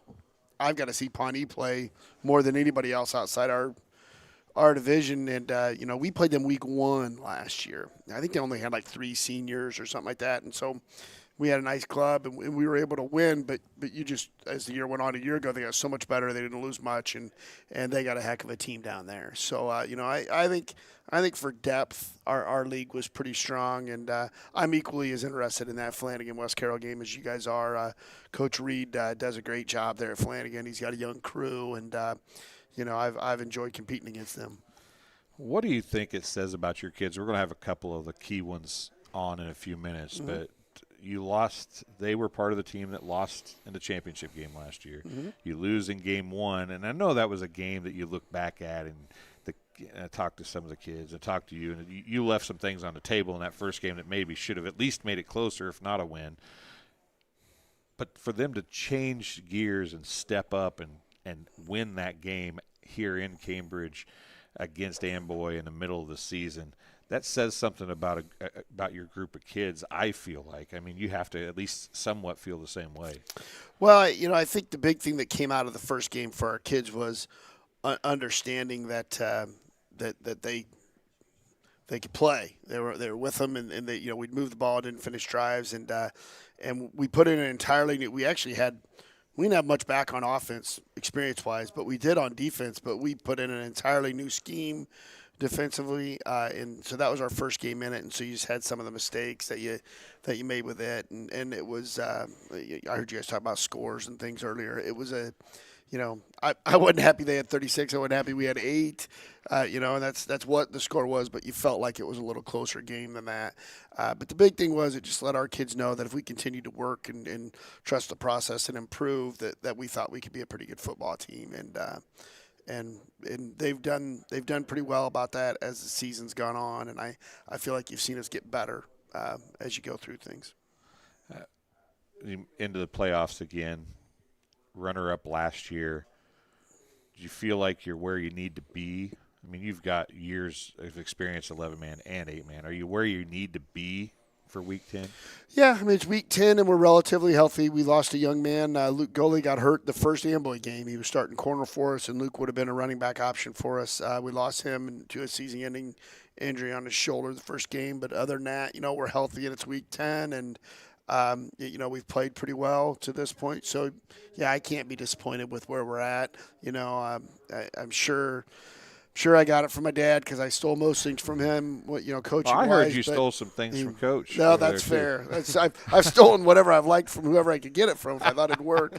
But, the teams that continue to play in the playoffs are the teams that continue to improve, and that will be the message on Monday to our kids is, we're here. The 2 hours that we're out here after school, we shouldn't be fighting. There's a lot of people putting gear away. We're not.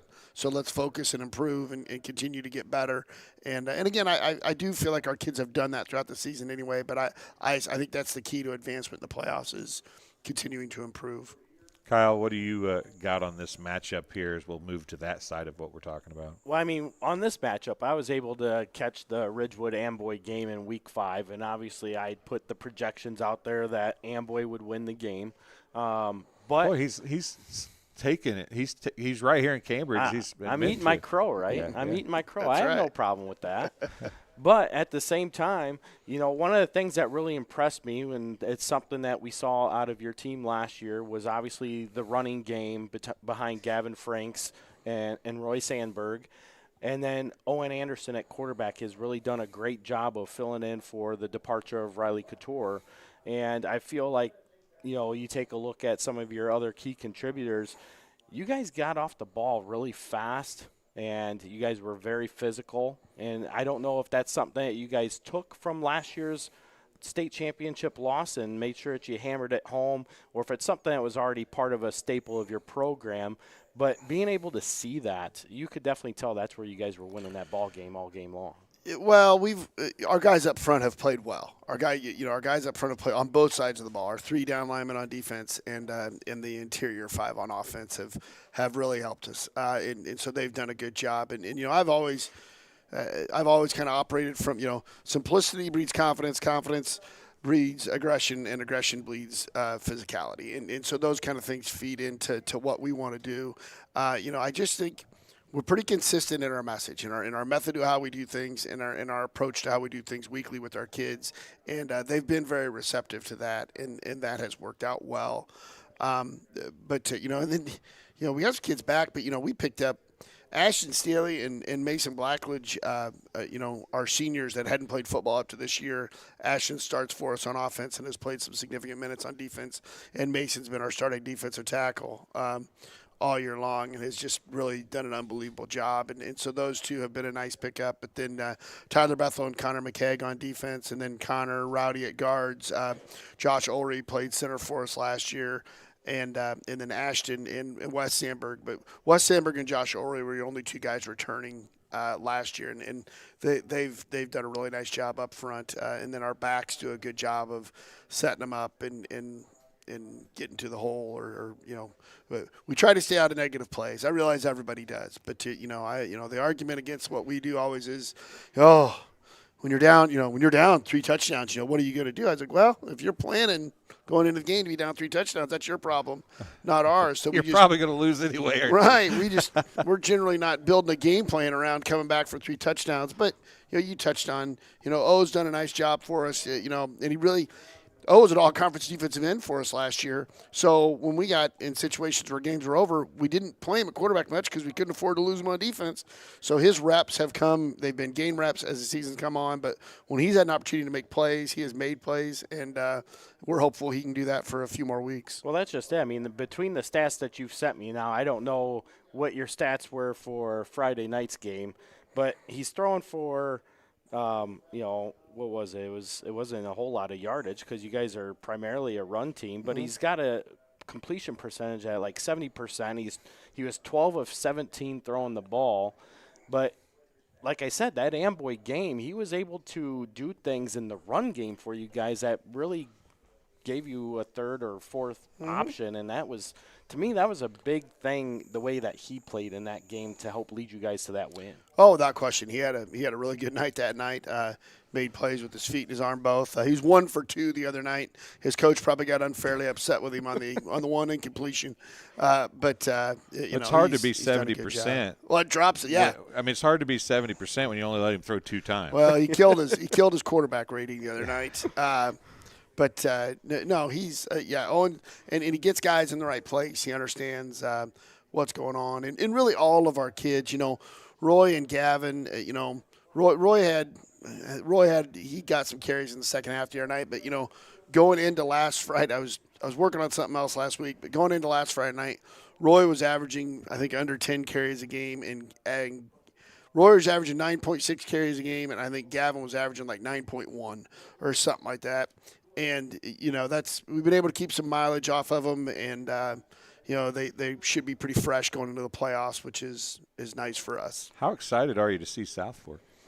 Well, it's Coach Hanlon and you should be like on that text group chat thing or something like that. As much as you guys play each other in the playoffs. I tell you what, it's odd to be playing for a third year in a row. I went through 5 straight years. We played the same conference champion from another league in a row. It wasn't the same team, but it was the same conference champion. That was weird, and it was all kinds of, because of the league setup. It was just weird that happened. So I guess weird things happen, right? But it's somebody different. We haven't played them this year, so I'm glad we're not repeating an opponent. Our kids obviously know who they are. A lot of the names are the same. The Dow kid's, he's only a junior. He's been there 7 years. But he runs like he's been there 7 years. He's on the Van Wilder plan. There you go. Well, hey, good for him. But the names are familiar. But they got the younger, big elder kid up front. And, their quarterback's back, number 2, and Tracy. like I said, Tracy. There we go. They got. So the names are familiar, and we know our way to South Fork, and they know their way to Cambridge. So that part of it ought to be good. But like I said, we're not repeating an opponent, so we're glad. Just a playoff opponent, right? But we're glad to be home. I will tell you that South Fork in the St. Anne game yesterday, we covered that, I covered that. Yep. And the game ended up being a bit of a few points difference. Yeah. We'll say that. But I will tell you, there was 3 turnovers by South Fork at inopportune times that make that game completely different, especially the 2 in the first half when they were still moving the football and having success. They could have been ahead by a touchdown or 2 touchdowns rather than trailing by a couple points, and or tied, and that would have just tied 26-26. So if you're ahead by a touchdown or 2 touchdowns, suddenly that 38-16, I guess it was 16 points, 16-16. So, yeah. But at any point, you get they score 2 more touchdowns in the first half on those turnovers, and you know as well as I do, when things are going good and turnovers happen, it's bad enough. But then when things start to go the wrong way and you have another one, it just adds to it. Yeah, that touchdown in the half was a backbreaker. Yes. Too. That kind of woke St. Anne's up, and I thought you saw a little wind go out of South Fork's sails there. But they. Zach does a nice job. He's a good coach. Got him going the right way, and they're just they're going to be physical. They're going to come downhill at you. And they really controlled that game yesterday. I thought between the tackles, the first half they were in control. In all honesty, between the tackles, they did the entire game. It was outside, and it wasn't like they didn't have people in places to make tackles. They were maybe not using the shoulder pads enough and trying to use the arms and the hands a little too much occasionally, but they had people in position to make tackles, and the difference is Link's such a big, hard-running kid, and the arm tackles didn't work, but they had people there, and they're not going to be a pushover for you for sure this weekend. Nope. No, I mean, you take a look at how Tracy's played at quarterback. I mean, obviously he can run the ball too. That makes him more effective, especially with Dial back there. And then you add in the play of Brody Lush at receiver and then Jude Walker as well. And English. Yeah. I mean, you got some dudes here that can make a lot of noise, and really sitting at a 14 seed, it's kind of perceiving to see South Fork there. I mean, I know last night Joe had even said on our broadcast that he was a little disappointed at how South Fork is, because we thought that record-wise they would be better than where they're at currently. But now they're sitting here in the 14 seed. They got to come here to Cambridge and play Ridgewood, and it's going to be a tough game for them, in my opinion, because I do think that Ridgewood's heavily favored in this game. We've been talking about it all night so far. State title contender type team, and South Fork's going to have a lot to prove there. And like you said, having them in each of the last 2 playoffs, and now the 3rd time in a row, have they figured it out? Can they get the game plan that they need in order to stop the Spartan offense and defense? Yeah, there's something to be said about that, though.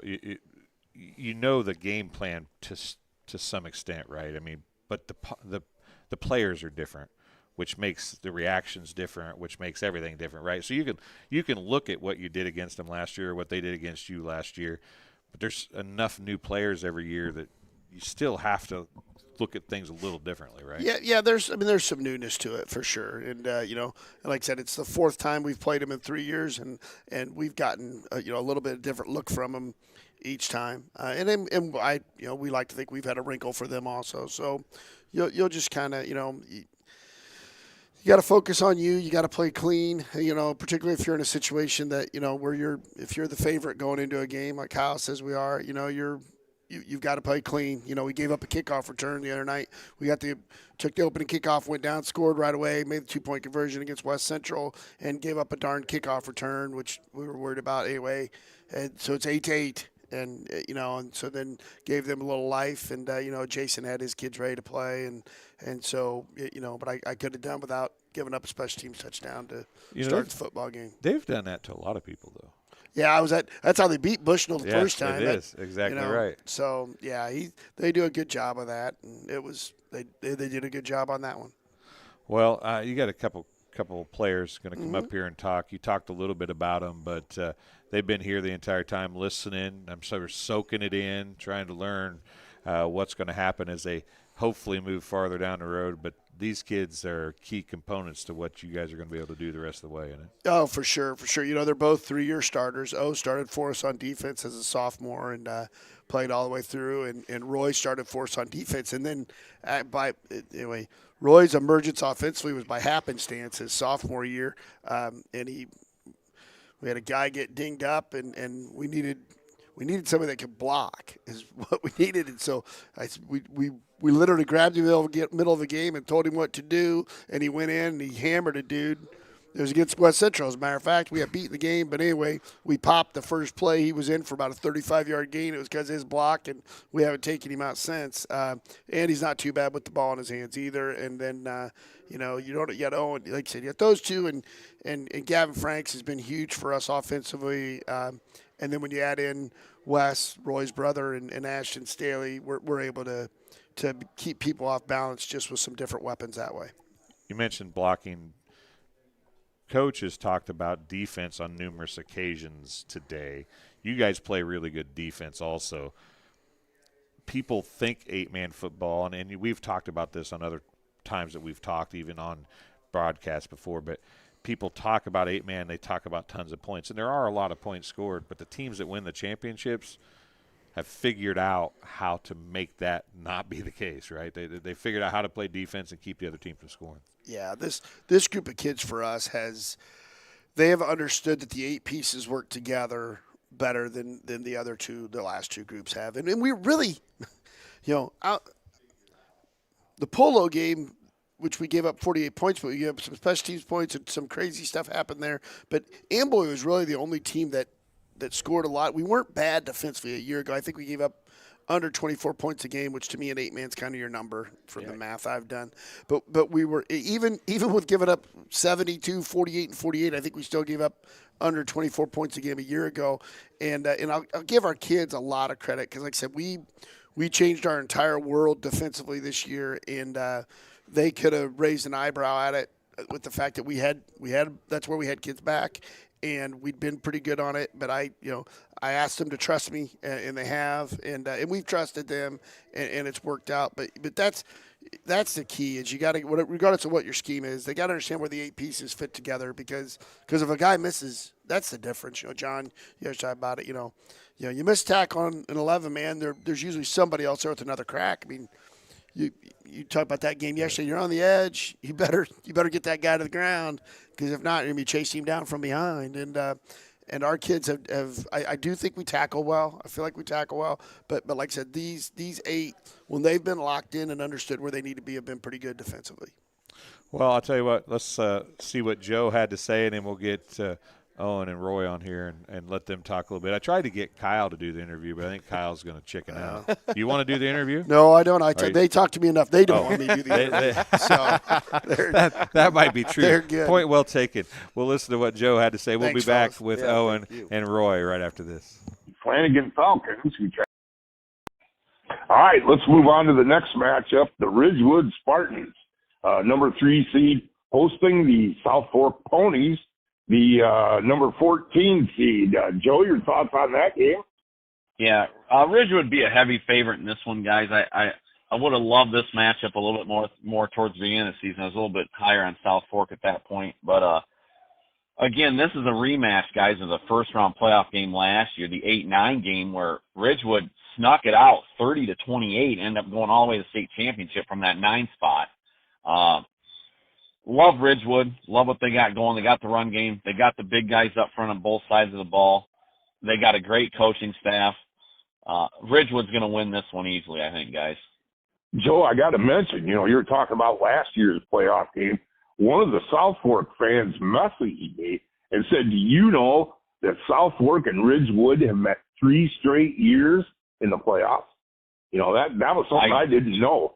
I hadn't gone back that far, no. I just was going back to last year. But, yeah, okay, that might be right. I'll have to look into that. Boy, Ridgewood looked real physical. They got it figured out. Business. Yeah. For sure. They got it figured out. And we're back. A couple of younger faces on the show now. Roy, Owen. That's in that order, folks, in case you were catching. Roy, you are so, you were here earlier. You sat perfectly straight all the time. You're so stoic. Are you like that all the time, or are you just like that on camera? Probably just on camera. Just on camera. Okay, just checking. Owen, you're the quarterback, so you make sure he gets the ball or doesn't get the ball. Is he like this? Like, if you don't get him the ball, is he that stoic when he comes to you and says, "Hey, I was supposed to get the ball"?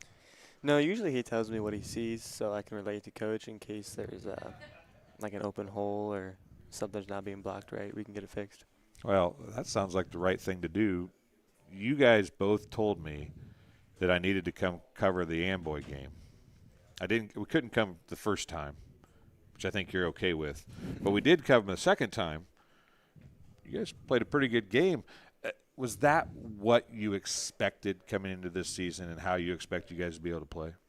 Yeah, we knew from the beginning that we could compete with them, and the first one didn't go our way, but the second time we knew we were at home, we had the advantage, and we just, from the start, we took full control in that game, and we did what we were supposed to do. Owen, Kyle has talked about on several occasions how you've stepped into the quarterback role and played well this year. Are you where you feel like you need to be going into Week 10? I still think there's stuff I can improve on. Obviously, no one's ever perfect. I think filling Riley's shoes has not been a challenge, but been something I need to progressively get better at. I think just trusting Coach is really the best thing that gets me to where I am. Well, Coach has been around the game a while and has had some success as players that have came through with him a couple years now and have got to know him a little bit and know the successes. Does that make it easier to follow a coach like that? I think so. I think it just gives evidence to show that trusting the program, and he obviously knows what he's talking about, and getting more kids to buy in that way, and like how Ashton and Mason have come out this year because of the progressive, like how we've gotten progressively better is another reason for them to buy in and be a part of the team. But not only have we trusted him, he's always trusted us, and it's kind of been like a good relationship that just keeps growing and growing each week. As a player, that has to feel good to have a coach that has your respect but also shows you respect, right? Yeah, it definitely makes coming to practice a lot easier and coming to want to work a lot better. I asked Owen, are you where you think you need to be going into Week 10?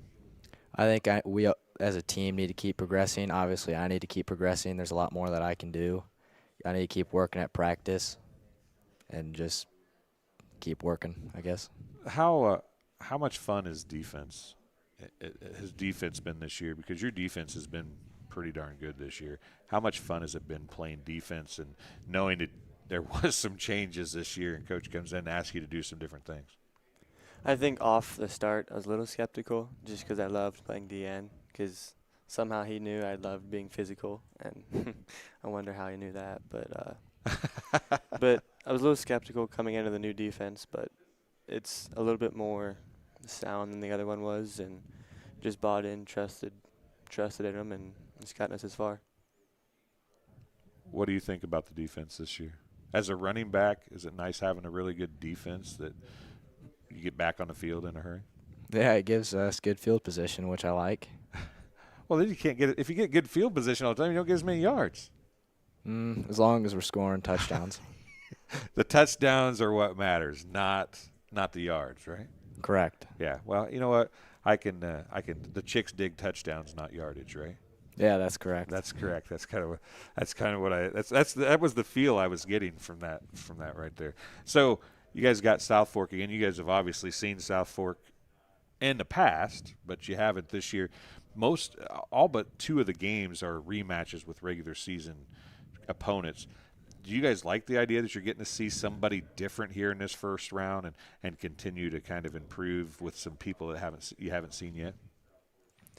I think that seeing the same teams during regular season kind of is like iron sharpens iron, because you know what they run, you know what their tendencies are. So it kind of just comes down to hard-nosed football. But being able to play a different team in playoffs is definitely a nice change of scenery, even though we've seen South Fork. Well, even though that they are a new team, it still feels like the same team because we've seen them so much. Right. It's like. So everybody's talked about the West Division being so tough. You guys played the second and third place, what ends up being the second and third place team in the division twice. Everybody in your division had to play 2 teams twice. You got the next 2 best teams. So I guess if we're looking at that way, your schedule was the hardest of the bunch. Do you think that makes you better going into Week 10, having played those teams a couple times? Yes, it gave us more looks, better competition, which obviously makes us grow. I think we got the best schedule, even though people say it was the toughest. I think at the end of the day, it makes us the best heading into the playoffs. So before I let you go, I won't keep you very much longer. I want your best Coach Elder story. It can be funny or it can be serious. I want your best Coach Elder story. No pressure. After we played Martinsville last year, the game right before the state, it was definitely an experience. I could feel energy from the crowd running through me, but he's probably going to not agree to this, but I saw him tear up a little bit when he was giving us a speech after the game. So when we got into the locker room, we were playing some Katy Perry, and it was a party for sure.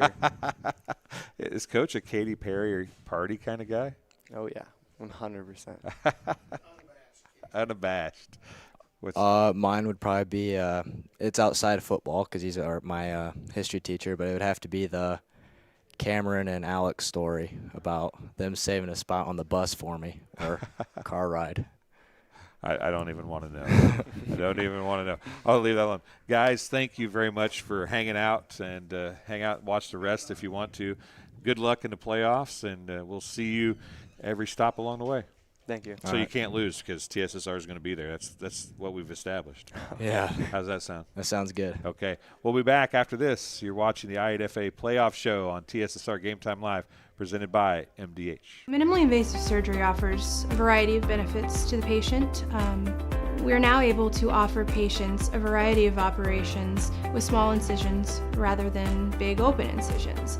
The surgeries that we can do now, minimally invasive, include bariatrics, hernia repair, colorectal surgeries, faster recovery, smaller incisions, faster time back to work.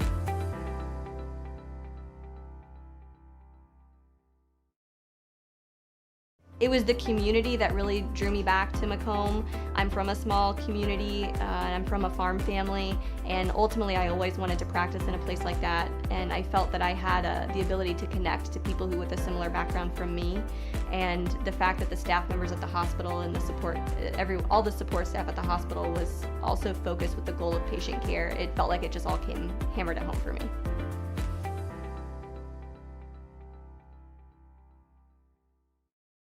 There's been a lot of rewarding parts working at McDonough District Hospital. I've had patients come to me that maybe have not had care in the community, care available, so with the addition of nurse practitioners lately, we've been able to add more care, and that's very rewarding to me. My hope is that when the patients leave at the end of an appointment, they leave and they definitely feel like they've been listened to, and they feel like their needs have been met, their cares have been met, and that they're going to get the proper treatment that they deserve from me as a provider. And the Godfather's back in the seat. You like being? I've heard numerous people call you the Godfather. Yeah, I don't know where that came from. Do you like that? I don't care. Grand Poobah. You've been called a lot worse. I probably have, yeah, over the years. You know, my favorite saying is I've been called a lot worse by a lot better. Well, we got one more playoff game to talk about, and then maybe a little bit of stuff. Before we let you go, I want to talk about Monmouth College. Yes. The last game, I'm drawing a blank. Milledgeville and South Beloit. South Beloit, that's it. South Beloit is a team that I think Milledgeville, you know, they've played each other already. But South Beloit's a team that I think is kind of on the upswing too a little bit. Well, yeah, new coach, obviously, new system and that. I don't know. Probably out of the teams that they could have drawn, that's probably the worst matchup that they could have had. I would agree. I think Joe brought that up last night.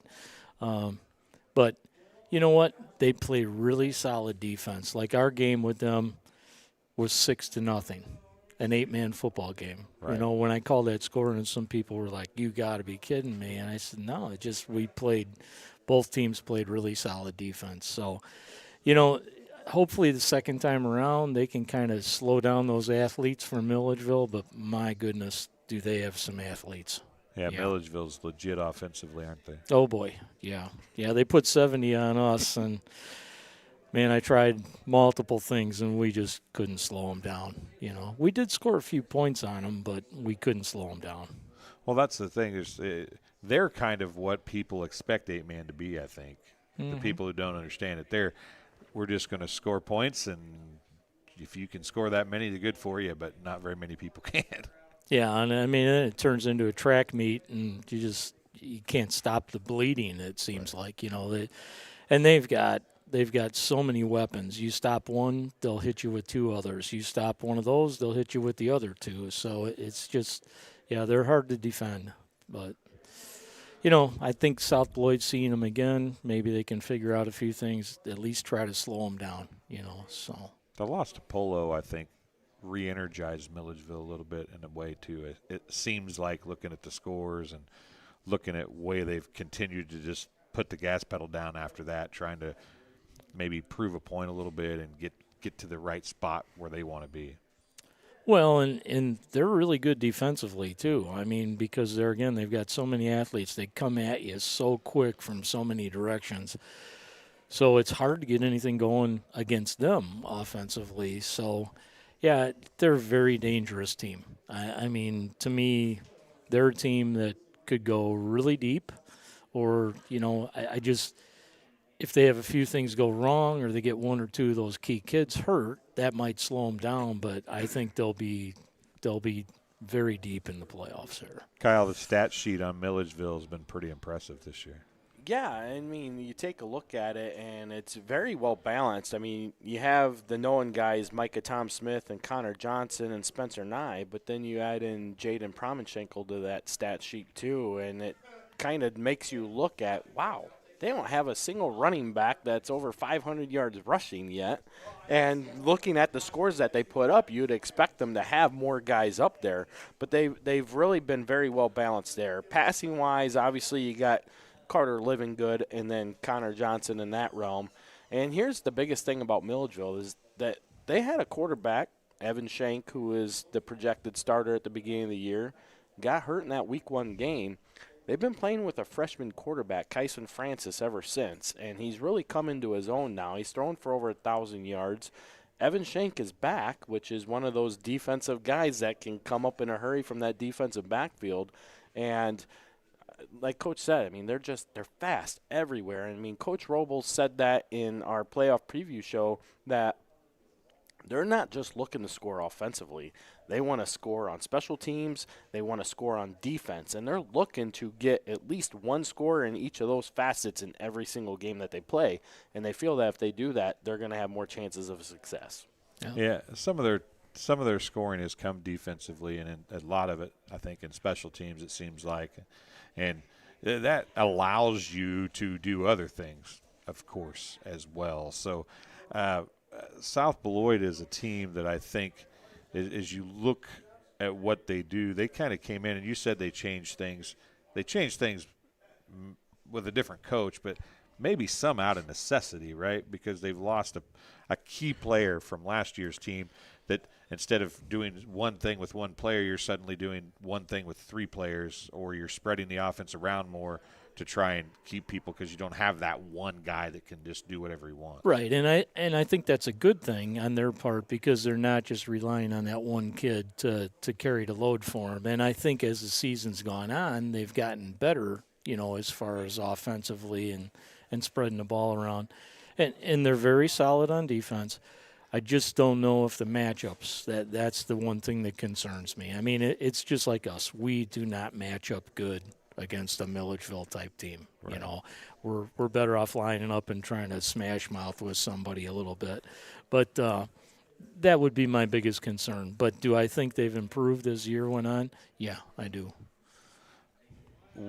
As you look through the South Beloit stat sheets and see what they've had to offer in the North Division, what do you see, Kyle, that maybe is going to be the key for them if they have any shot of upsetting Milledgeville, which it sounds like most people say they don't, but that's part of the bulletin board material you want, right? Right, absolutely. If I'm a player and or a coach and I got somebody saying that we're not going to win, I'm going to do everything I can to make sure that we do win, right? You bet. And I don't care how I do it, but I got to find that extra motivation. But as far as the Sobos go, I mean, you have Trudane Peterson and Chase Harrington that lead their rushing attack. Going into Week 9, they had combined for over 1,400 yards, 17 touchdowns. You have their receiver, Caden Cook, has really been pretty much their primary receiver all season long. He's sitting at 514 yards with 8 touchdowns. But then they have another guy in Cam Meister who's kind of been sort of like that slot style receiver where he doesn't get a lot of yards, but he's scored 5 touchdowns. And then you take a look at who is doing that damage for them, and they have Landon Reed at quarterback, who is the replacement for Caden Meyer, the kid that you were talking about being gone. And, he's thrown for 712 yards leading into that Week 9 matchup, 8 touchdowns to 4 interceptions. But they do throw the ball. They've thrown the ball about 100 times on the year and completed about half the percentage of that. So there are some inconsistencies there, which probably leads them to be where they're sitting right now going into these playoffs. And when you take a look at what Milledgeville can do to that, I mean, if you cannot run the ball against Milledgeville, good luck, because they have the athletes in the defensive backfield to take away your pass game. Yeah, for sure. Well, take away the ball, not just the pass well, that game, too, right? yeah. I mean, Micah Tom Smith is a ball hawk all over the place. You definitely gotta make sure you're watching for number 6 when you're playing the missiles, because he's all over the place. Middle linebacker Spencer Nye. I mean, and talk about a little guy. I mean, he's like 5'6", but he don't play like he's 5'6". He brings the pain. I mean, he plays middle linebacker the way that middle linebacker is meant to be played. He's attacking the gaps. He's calling out the offense from his middle linebacker. So he's already reading what's going on. But he's a hard little hitter, man. I mean, you're gonna feel a hit when Spencer Nye hits you. South Beloit's going to have to take care of the football, because I know last night it was an issue for him. And, I talked to Coach Shep a little bit, and he said that when they got turnovers, because I think West Carroll turned it over too, but they didn't capitalize. Right. but West Carroll capitalized on their turnovers. So, they're going to have to take care of the ball, probably try to slow the game down. And if they can do that, maybe, they can hang in the game a little bit. But, yeah, Milledgeville can hit you just so fast, so quick, that all of a sudden you're down 2-3 scores and your kids are looking at each other going, Coach, what do we do? Yeah. And that's the thing that worries me about them. They're just so talented, so quick, and they play a faster style game too, which a lot of teams don't. So it kind of catches the kids a little off balance sometimes. I know when we played them, my kids at that point weren't ready for that fast hit, quick type of game yet. And get right back on it, right? We weren't ready. Get knocked down and get right back on the horse again. And we weren't ready for that. Well, and that's one of the things you talk about. You have to be able to protect the ball when you're playing Milledgeville. They're plus 19 in turnover ratio with their starting defense in the game. And obviously everybody's seen the scores. Their defense ain't in the game that long. No. So the fact that they're there, I think one of the biggest surprises was simply the fact that they lost to Polo. You take a look at what they have at their defensive ends with Carter Livingood and Dalton Atomic, and I'm telling you, they remind me a lot of Brennan Blaine and Quentin Leffelman of Amboy last year, the way that they can just control the edge of that defense and be able to bring it back. And then when you have a guy like Spencer Nye sitting in that middle linebacker position, it's almost like the complete package right there. Yeah, they control the edge and they control the middle. So and then to try to get deep or to try to find grass on them with as athletic as they are in the back half, it's a hard sell. It really is. Well, Polo's got a pretty good defense too, and that's a game that we could see down the road, right? It could come in week 3. Is that right? That would be a semifinal matchup if they get So, there. But somebody's got to go through Ridgewood, right? Which would be Milledgeville. We have to go through Ridgewood. And that right there will be a big game. A great game. Right. Big matchup. My point of that is everything that we've seen, a lot of what we've seen from that North Division could be seen again. But I think the West Division is going to have maybe at both ends of this thing could have something to say about it. Before we talk more about that, let's see what Joe had to say for the final time about game number 8, and then we'll come back and end things here from the Hometown Bar and Grill in Cambridge right after this word from Joe Murdian. All right, let's. The Milledgeville Missiles hosting South Beloit Sobos. Milledgeville too much for South Beloit, in your opinion, guys? Yeah, a game that Milledgeville won back in week 7, 40-0. I think it'll be that similar type of score here again. South Beloit just doesn't have the offense to get too many points on the board against the Missiles. And of course, we know Milledgeville, they're going to score some points, so you're not going to stop them. So, Milledgeville, what was the score of the game earlier in the year, Joe? Yeah, 40-0. Yep, okay. It was close. It was 18-0 at half. Milledgeville scored right before the half to make it 18-0. So South Beloit was hanging in there, But they just, Milledgeville's defense, I've said it several times. Everyone's talking about their offense. Their defense is just as good as any of the other top teams. And South Beloit just doesn't have enough offense, I don't feel like, to stay in this one with the Missiles. For the final time. I promise I'll shut up in a few minutes. That's what I said off air. That not the exact same thing, but I did say I'll just shut up and let you guys. They've learned so much about how this thing works here.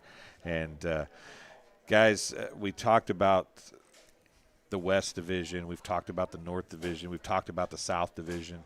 I think the South and the East may be getting not as much of a look as the powerhouse teams that are coming, even though the number 1 seed is from the South.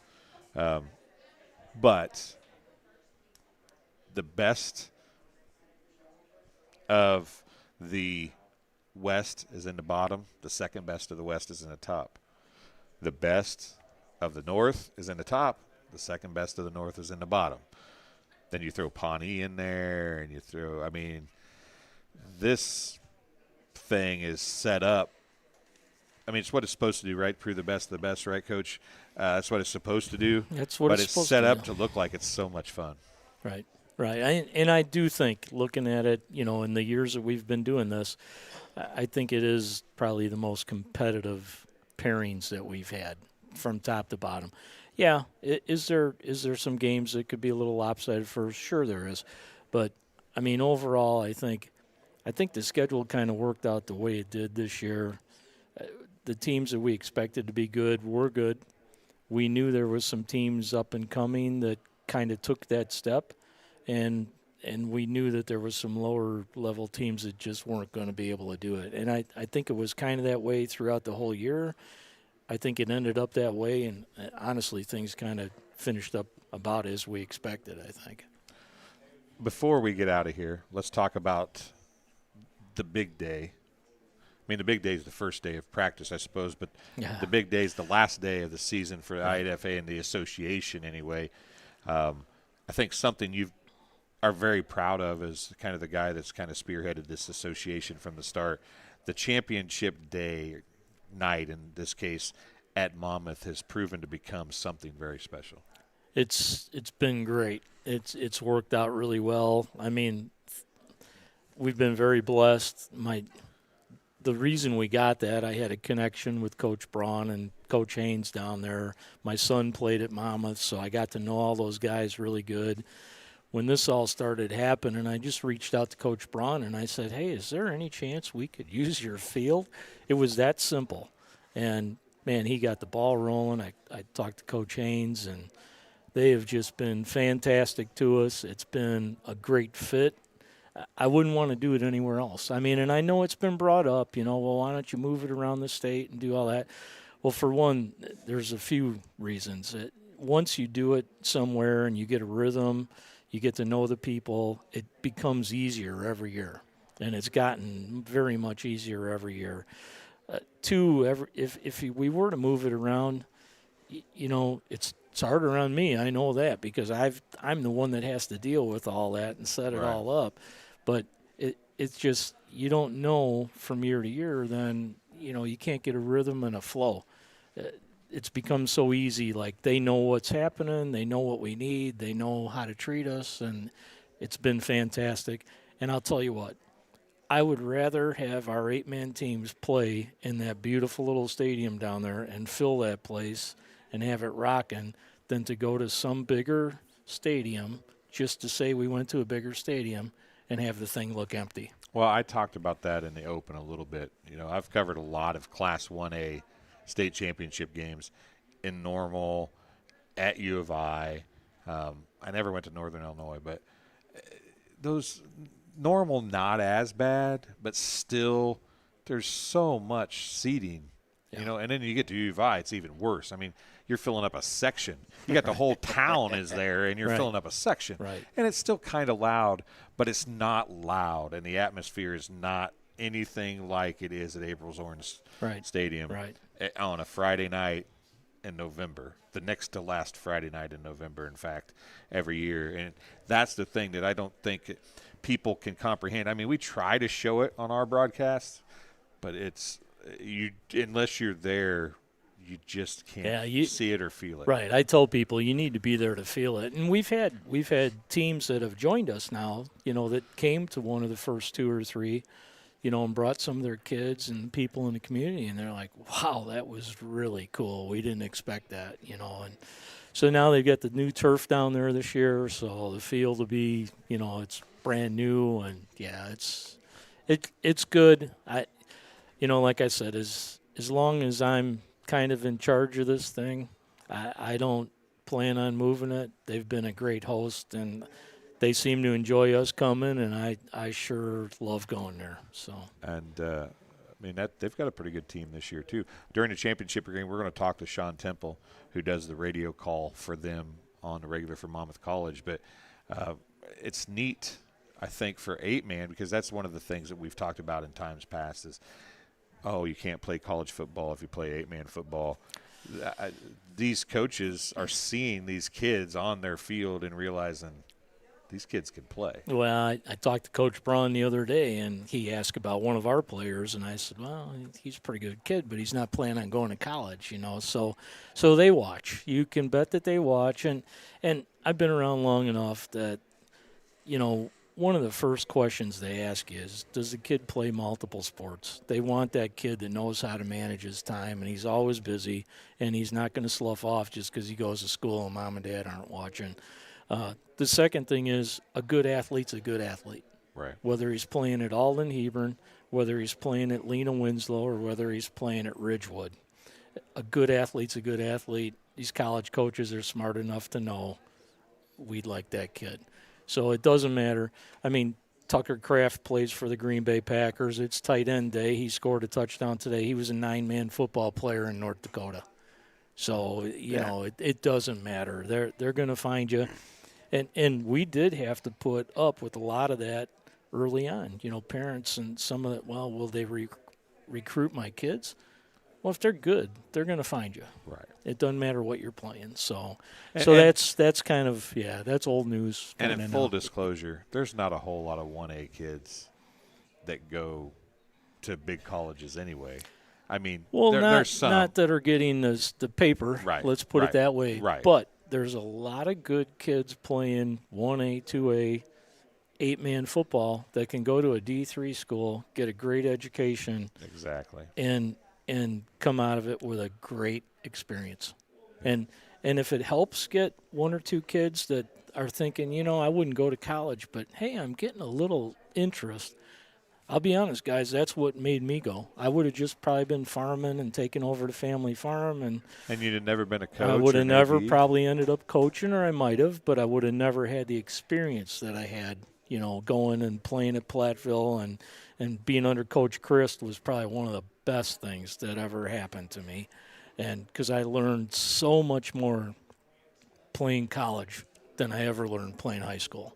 So I always try to teach my guys, if I teach them anything, teach them the basics and try to instill the love in the game. To me, that for a small school, that's all I'm trying to do as a coach.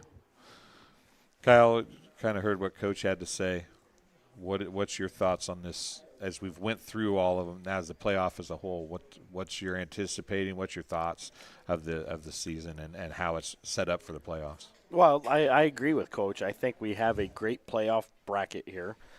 I think that you're going to get a lot of heavy interest once we get into the quarterfinals, semifinals, and then state is going to be a huge game.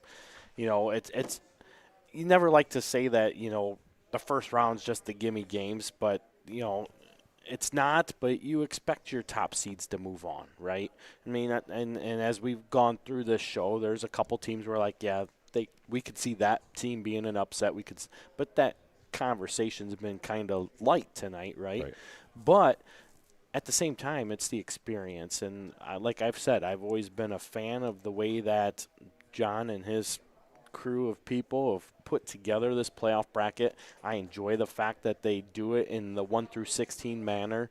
I like the fact that you reward winning over everything. That to me is one of my big things that I enjoy about it. And it is great that Monmouth finally got new turf because that 50-yard line was pretty rough. It was hard to see, too. Oh, yeah.